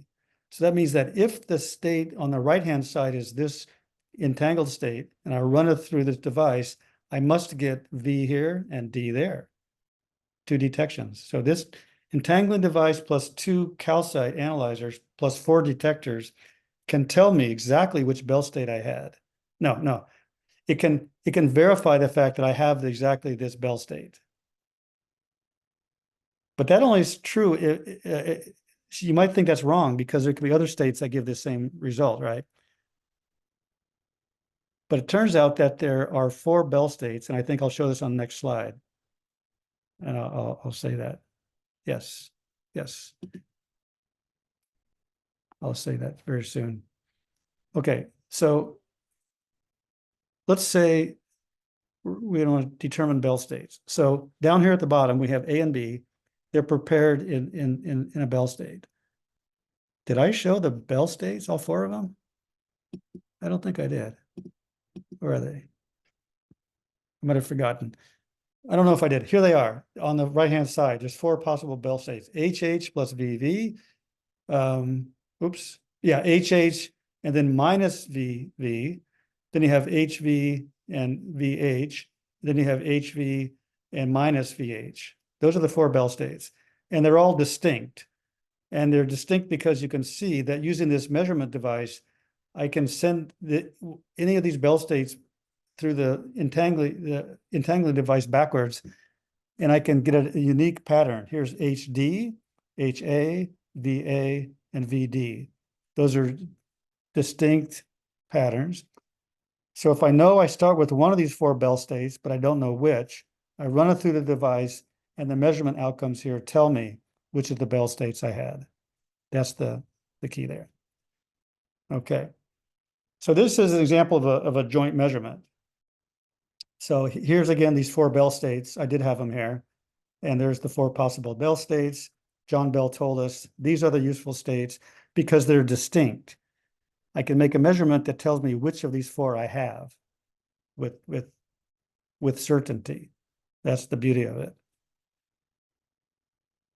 That's because I'm making a very particular measurement, right? This is a very strange, particular kind of measurement. But I notice I use the same measurement device for each of these measurements. I don't need to change my device. I just send my state from the right to the left. I see which detectors click, and that tells me which Bell state I had at the beginning. Okay, I hope that's clear. Now, this is actually how the teleportation works. When Amy explained it, she just said you do a joint measurement. But it turns out that in detail, you do a Bell state measurement. So you have this entangled state here of A and B. You send A into the Bell state measurement. You send X into the Bell state measurement, and you get one of the 4 outcomes that I just showed you. You send it to Bob, and then that tells him what state correction or polarization rotation he should implement to produce B photon in the same state that the original X photon started in. Okay, so that's one reason why Bell state measurements are useful. And notice that, yeah, the particle X, the photon X, has now been sacrificed. It no longer exists. If that weren't the case, then you could actually copy the X photon, right? If you kept the X photon and then created the B photon in the same state, you now have 2 copies. But that's not possible because when you make the Bell state measurement, you detect the photon and you destroy the photon. So you don't have that state anymore. Okay. And then the same thing here.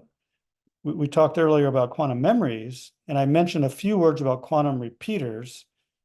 And remember, I said that when photons travel through a long distance, they can be lost.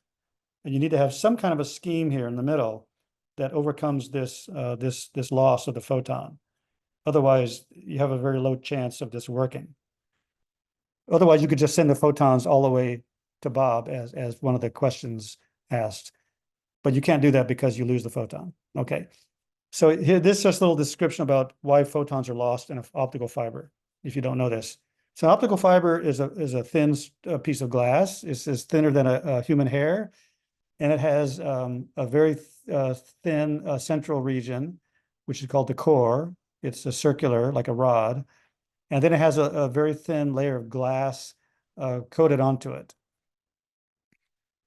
And the core is a little more dense than the outer glass cladding, which makes light it reflect very efficiently from the interface.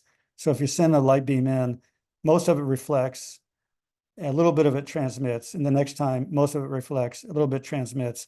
And typically for telecom photons, which are near infrared, it's a wavelength, the loss rate is 0.5 dB per kilometer, which means that after 20 kilometers, the power is decreased by a factor of 10 dB, which means a factor of 10.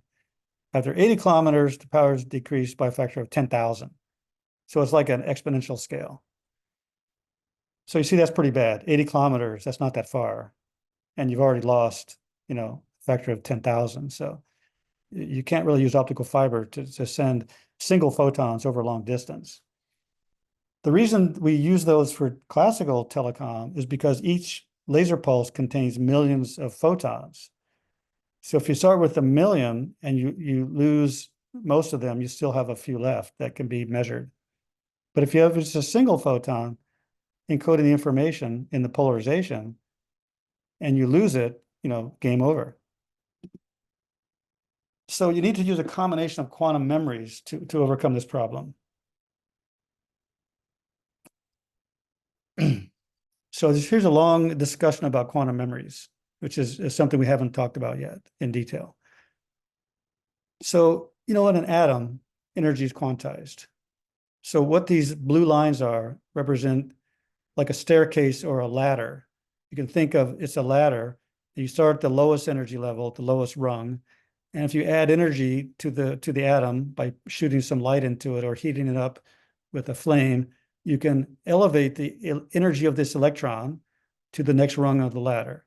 And then if you shoot more light into it, you can elevate it to another higher energy level, et cetera, et cetera, et cetera.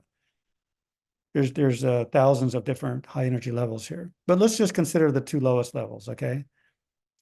Now, it turns out that in some atoms, these two levels are also distinguishable by their electron spin. So here you have the lowest energy, which corresponds to a clockwise spinning electron. If you boost the energy up a little bit, electron, it starts spinning counterclockwise. Oops, I left off the arrow. Should go the opposite direction. Now, for quantum computing, we call that a 0. We call this a 1. So these different states of spin correspond to different energies, and they encode different values of the qubit state. Good. So here's a bit of a detailed slide, how it works. This is one way to do it. So here's 3 levels of the atom. I pushed this one off to the side to make the drawing easier. This is the lowest rung of the ladder, the second rung on the ladder, and the third rung of the ladder. So this green arrow is the photon that we'd like to store in the memory.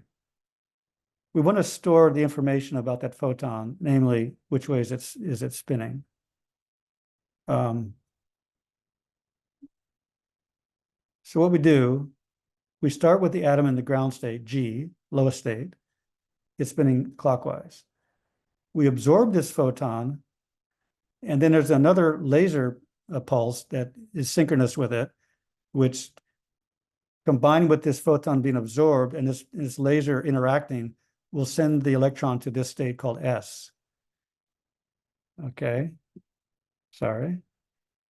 So if the photon is absorbed and the laser field sends to S, then the state of the electron is now spinning counterclockwise, whereas before it was spinning clockwise.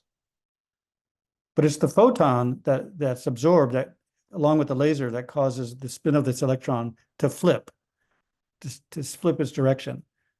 So that stores the information, the fact that the photon arrived and was absorbed.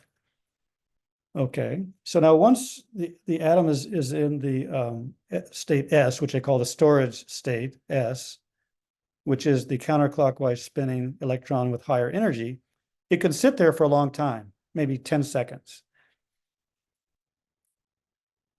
So it's sitting there for 10 seconds, stable.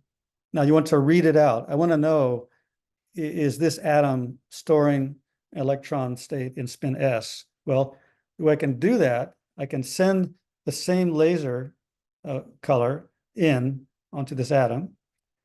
It will stimulate a photon to be emitted, this green arrow, sending the atom back to the ground state. So this photon is emitted.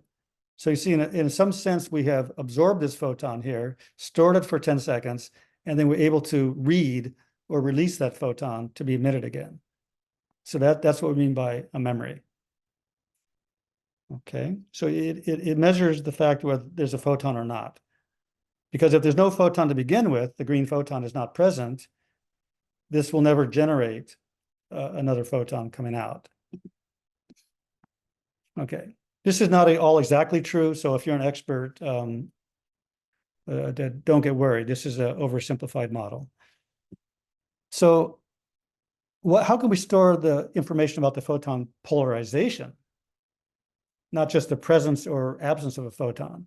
Well, let's say, for example, the single photon is the depolarization. So it's a linear superposition of H and V. We send it through a calcite crystal. The V component of the photon goes here, and combined with this laser can send this memory number 1 into the state S. But if the V component of the photon will go down here, and with this laser we'll store in this memory number 2 in the state S. So there's 2 memories, memory 1 and memory 2. So now what's happened? We've now created entanglement between the 2 memories. Kind of like the entangling device, right? The memories do something under control of the photon polarization. So you see now the state of the memories is the following. The first possibility is memory 1 is in state S and memory 2 is in state G. The other possibility is that memory 1 is in G and memory 2 is in S. But we have a linear in superposition with those 2 possibilities. That's an entangled state. The photon is gone now. We just have some energy stored in the 2 atoms. Very good. And it's stored in a way that is storing the entanglement, is storing the information about the polarization, the D, because notice the original state was 1 over root 2 and 1 over root 2. The entangled state is 1 over root 2 plus 1 over root 2.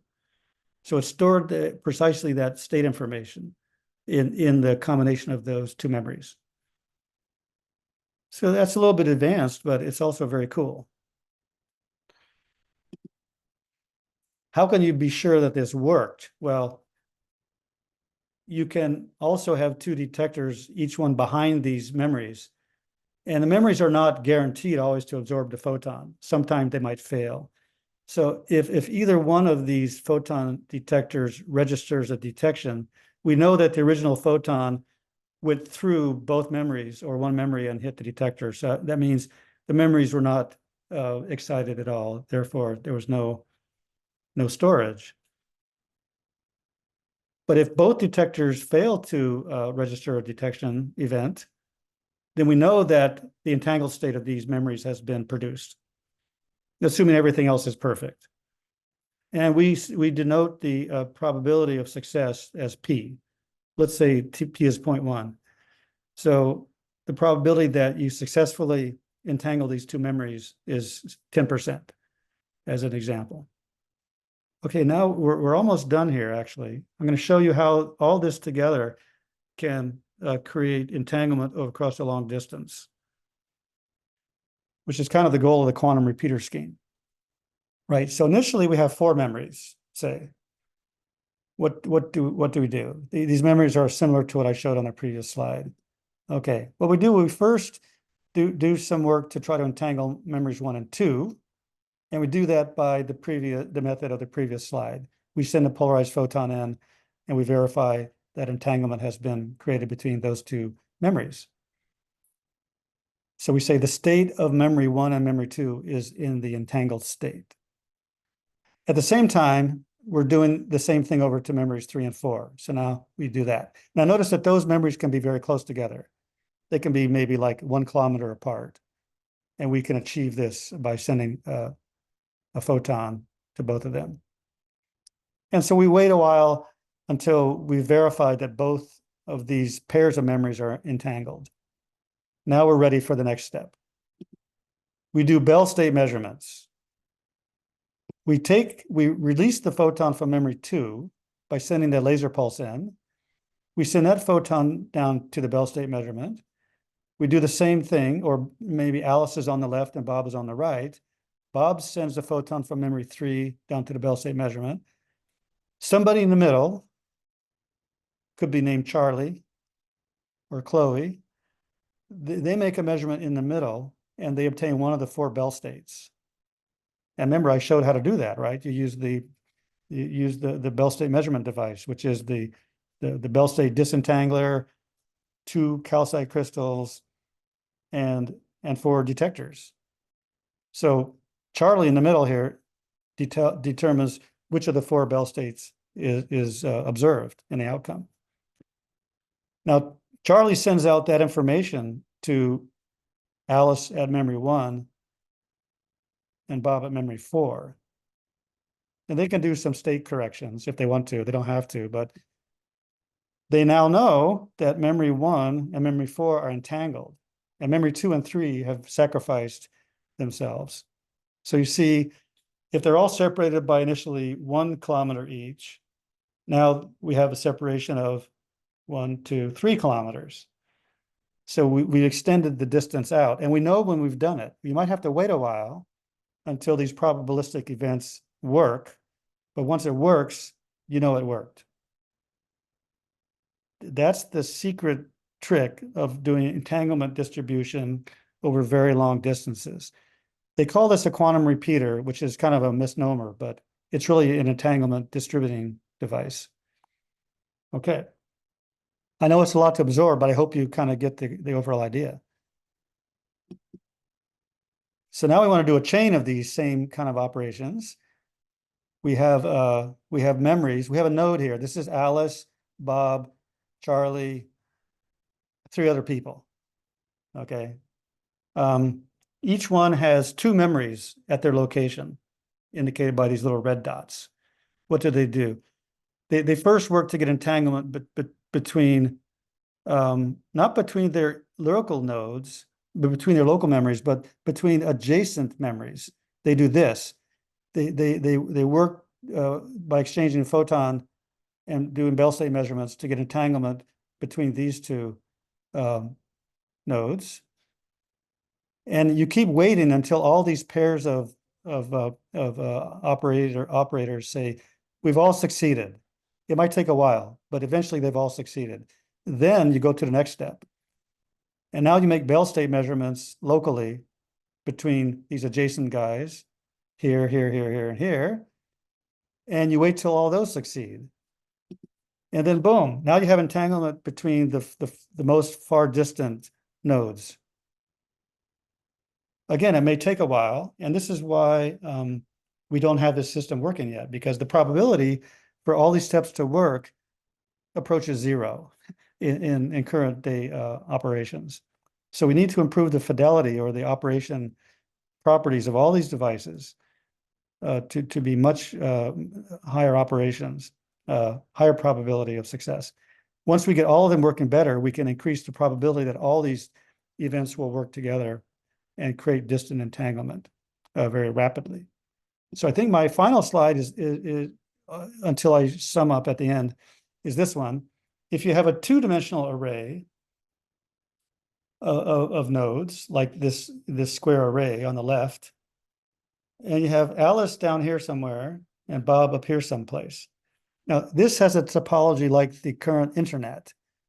You probably know that if you send an email from your city to a distant city, it can go through possible different paths.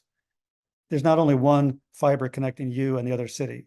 You could go through 3 or 4 different cities, and the internet automatically routes the packets, the information, the optical packets, according to the current status of the network. If one link is down or busy, it just routes it around to another one.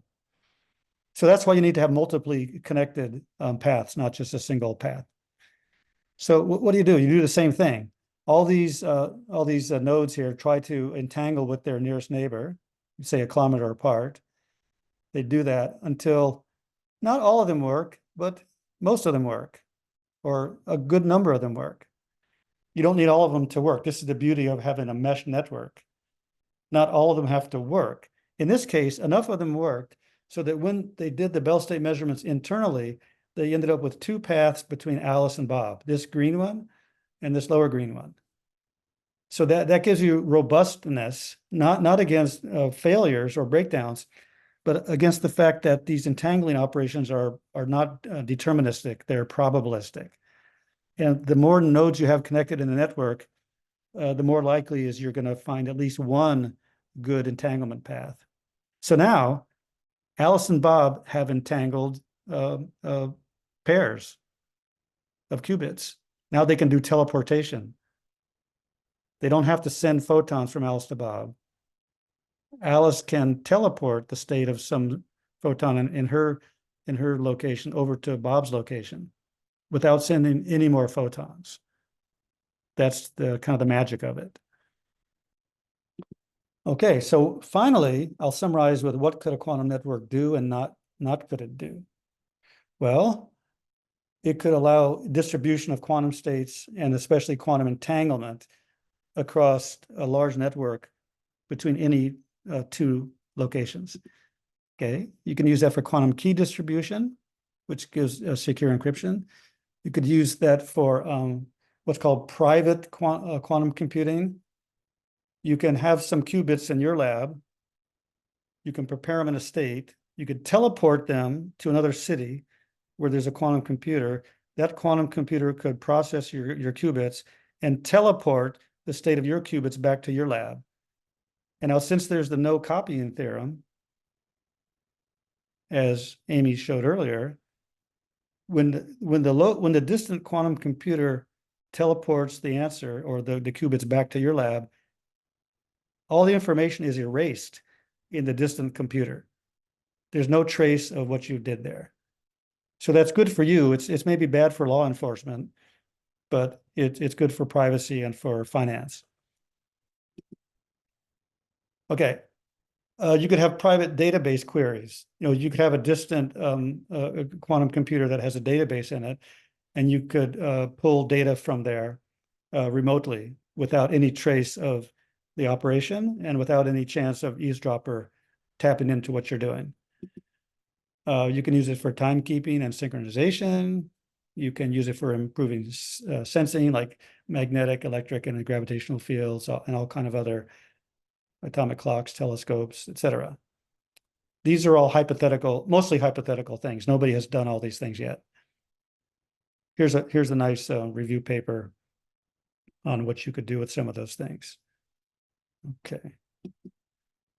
You could test physics. You can test the theories of quantum gravity, quantum non-locality, and other exotic things that people haven't thought of yet. Distributed quantum computing, you could combine multiple quantum computers across different locations to do a joint processing. Now, there's a lot of things I've ignored here. Once you have a quantum computer working, you can do things like perhaps quantum artificial intelligence. So if you think that AI is now powerful, imagine what AI could do if you had a perfect quantum computer with 1 billion qubits in it. You could do a heck of a lot more, I think, than a digital computer. In fact, the prospects are kind of frightening. What could a quantum internet not do? It cannot achieve faster than light communication. It cannot create causation across the distance. Those two are actually the same thing. Also, surprisingly, it does not greatly increase the data rate. In fact, it's typically much slower than classical networks because you have to wait for all the entanglement operations to be successful. So you don't use a quantum network to have high data rates. You use it to have high security. And you use it to share entanglement between locations, which is not possible using a classical network. And if you're not bored of me talking yet, you can hear 20 hours more of me talking and showing experimental laboratory demonstrations of how you produce photon pairs, how you do the measurements. And in fact, we even did the Bell violation experiments in real time and recorded it on a YouTube video. So you can actually watch us doing the Bell experiments and getting 2.8 or whatever for Q and proving that there's no simultaneous existence of realism, local causality, and measurement independence. So that's on this YouTube channel. So thank you very much. We're now going to do a course evaluation survey. Brianna, are you present? Yes, the survey will actually go out directly from a Zoom email, and then you'll also see that pop up when you log out of the webinar. Okay, but since we do have a little more time, what we could actually do is, if I can escape out of here, stop sharing. If there are more questions, we can entertain a few more questions, and you feel free to put more questions in. We have plenty of time. Amy, do you want to field these first? Yeah, there's a couple questions. Um, I think an interesting one that was just asked is, can we theoretically find the channel capacity of the quantum network? Yes, we can, but that's an extremely difficult calculation. Requires 10 PhDs in mathematics and quantum physics and 20 years to work it out. In fact, it's so complicated, I don't understand it myself. However, people have done it. And Professor Guha, who participated in this morning's lecture, is one of those people who knows how to calculate that. I'm actually an experimentalist, whereas Professor Guha is a theorist. And the answer is not very good. You can get, ideally, theoretically, if you had a perfect everything with all perfect quantum computers, all perfect quantum networks, and so on, you could increase the capacity maybe by a factor of 2. You could go a little bit faster. But in reality, we never will, because, as I said, all the operations are slow. So it's really a matter of how fast you can do these operations. So channel capacity is more of a theoretical concept, which has to do with how much information you can send per milliwatt of light sent through. That doesn't tell you how fast you can actually do all the operations.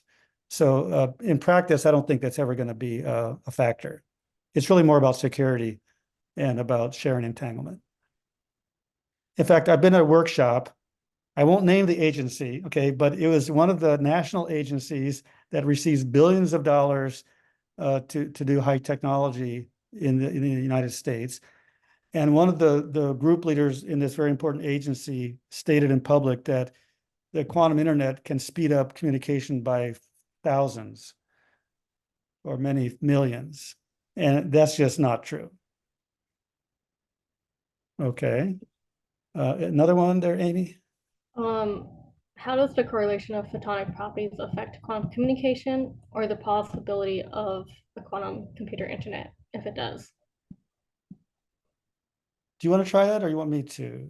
Yeah, I think, um, if I understand the question correctly, is basically photons are very resistant to certain types of losses in decoherence, right? And so photons are the ideal choice if you want to make a quantum communication network over long distances. Um, I think that's what that's asking. Mm-hmm. Yeah, I mean, the correlation is contained in the entanglement.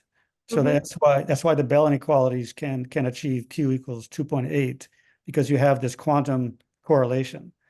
And so that's what we actually use to do all the operations like teleportation. So we use the correlation.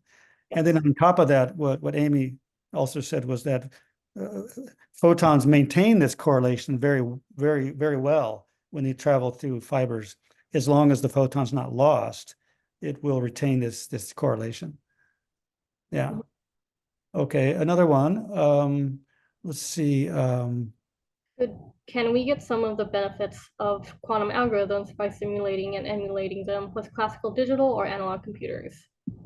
And I would say that has been shown for some of the quantum computers that have been discussed in the past, that you could simulate these algorithms classically if you find a different algorithm. Or yeah, is that correct, Mike?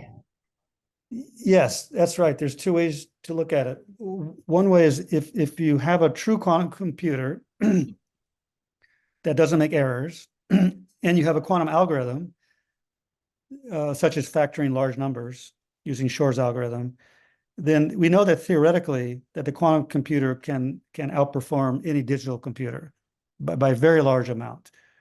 On the other hand, as Amy said, sometimes the quantum algorithm work that people are doing in quantum computing has stimulated classical computer scientists to develop new algorithms, which are much better than the ones they had, a few years ago. So we call those quantum inspired algorithms, but they could still run on a classical computer, but they cannot actually implement a large scale quantum calculation. You can emulate a small scale quantum calculation. In fact, we did it on my slides, right? In a sense, we had the C naught gate right? But if you connect a million C0 gates together and try to simulate on a digital computer what it does, you cannot do it. It'll take you years on a laptop to calculate the entangled state that would be produced by a million C0 gates. But a quantum computer could do it in 1 second. Okay. Does quantum memory exist commercially today? I would say no. I would say useful quantum memory does not exist commercially. You can buy laboratory experiments and set them up in a university laboratory and play around with it. You can buy those commercially, but it just have a few qubits, 1, 2, or 3 qubits, I would say. And I'm not even sure what exactly mechanism they would be using for that. There's many different ways you can store information in a qubit. You can buy an ion trap system for $50,000 and play with it, but you only have 2 or 3 or 4 qubits there.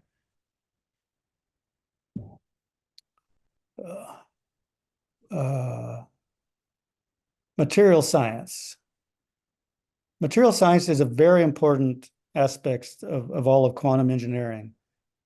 And it's like in any field of technology, when you discover or invent a new material, for example, a superconductor. In the old days, they didn't have superconductors, but they figured out if they make a certain material and cool it down near to zero, you can have current that flows without resistance. And this is used in a lot of technology areas. And that's a material science, which comes out of quantum physics, material physics. And so it's the same thing for quantum memories and quantum repeaters. We need much better materials. And most optics people don't know how to fabricate new materials and understand them. So there's a large lot of research worldwide carried out by material scientists who are working together with quantum scientists to develop better materials. Okay, this one is a hard one, this last one. What is the relation between entanglement, entropy, and information? Well, in the 19th century, okay, before quantum mechanics, it was known that there's a relationship between entropy and information. No, that's not true. In those days, they only had entropy. Entropy was related to thermodynamics. And I think people like Boltzmann, they did talk about information, but only in a qualitative sense. They knew that entropy represented an absence of information, because if you have a thermal gas, there's no way you could ever know all the information about the position and velocity of every particle. So high entropy means less information. They knew that qualitatively. But it wasn't until the 1940s when Claude Shannon invented the mathematical theory of information that the connection was understood mathematically. And in fact, if you don't know it, the formula for information is exactly the same formula as the formula for entropy. That shows the deep connection between them. Now, when you get to entanglement, you get to the question, what is the difference between classical information and quantum information? And entanglement is a measure of how much quantum information is being stored, whereas Shannon information is a measure of how much classical information is being stored and how it's being stored. The theory of entanglement is actually very difficult mathematically. And there are very few general formulas for that when you have many particles. But it is still true that entanglement is a kind of correlation. Correlation contains information. Quantum information is contained, and that's related to entropy as well. So there's kind of a continuum between all these different ideas. And this is a current topic of theoretical research. Amy, you can try the last one. Let's see. Okay, so I have heard of a large QKD networks being built. Are they secure like true quantum networks, or are they made of nodes connected by classical and non-secure networks? So even if you have a true QKD channel, right? Well, I guess so. The thing is, if you have a quantum channel, right? The benefit of using quantum is that you can know if there is an eavesdropper, right? So QKD is quantum key distribution. So what you do is you generate a key, right? But you still need classical channels to relay information about that key, right? So in terms of security, they are secure as in you can know if you should toss away keys or particular types of information because due to the probabilistic nature of quantum, right? But you would still need classical networks in order to transmit that information. And quantum networks do need nodes of quantum repeaters. They cannot use classical repeaters. Right. So that is all correct. And I can add one thing to it. I think the questioner might be asking about large networks when you have like 20 different locations all sharing quantum keys or quantum secure keys. And I know that in China, for example, they have such a large network. The way that works is not fully quantum across the network. What they do is A and B will create a shared key between themselves, and they'll write that down on a piece of paper. Now, A will keep that piece of paper, and B will now have that piece of paper, and now B will share that key with another location, C, and they'll write that down on a piece of paper. And they do that in a way using the classical information in the middle to spread the key to a farther distance. So it's not truly entanglement spread across the distance like we would want, but you can distribute keys over a longer distance using classical intermediate nodes. Yeah. Well, we have more questions. Let's see. When photons are entangled, do they remain entangled for a long time? Well, ideally, they would remain entangled forever. So if I have a source of entangled photons, say H plus VV in my lab, and I shoot them out my lab window into the sky. Let's say I do this on the moon. That's better, no atmosphere. I'm on the moon, I create photons, I send one east, I send one west, they shoot out into the universe. They will go forever and maintain entanglement, as long as they don't hit a gas cloud or something like that. So there's no time limit on it. It's only if they hit something that perturbs them that will destroy the entanglement, which we call decoherence. And Amy mentioned that. Okay. Atomic clocks. Well,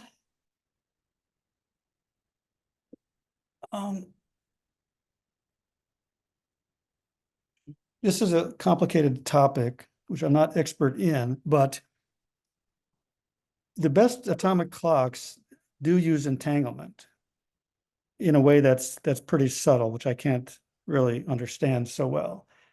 But there is another aspect to it, which is synchronizing clocks. So if I have two atomic clocks and they're separated by many kilometers, you want to synchronize them. So currently they just use classical radio signals to send back and forth and synchronize them. But it's thought, according to theory, that if we can use quantum entanglement to synchronize the clocks, we can do much better. But again, this is not something that's been demonstrated yet. So the answer is yes, there's a lot of impact on it. And it's still a developing subject. Yeah. Okay, well, I think our time is up. We've gone a few minutes over. We could sync clocks on the moon. That is right. That would be great. Let's go to the moon again and take quantum technology along with us. So from my point of view, if you want to know my personal view, it's that quantum information science is really at this point still a science. It's not yet elevated to a useful engineering area, but there's enough promise that within 10 years it will be, that investors are putting billions of dollars into startup companies to build this stuff. So there's a lot of room for doing basic science, and there's a lot of room for feeding that science into future technology. And so that's very exciting.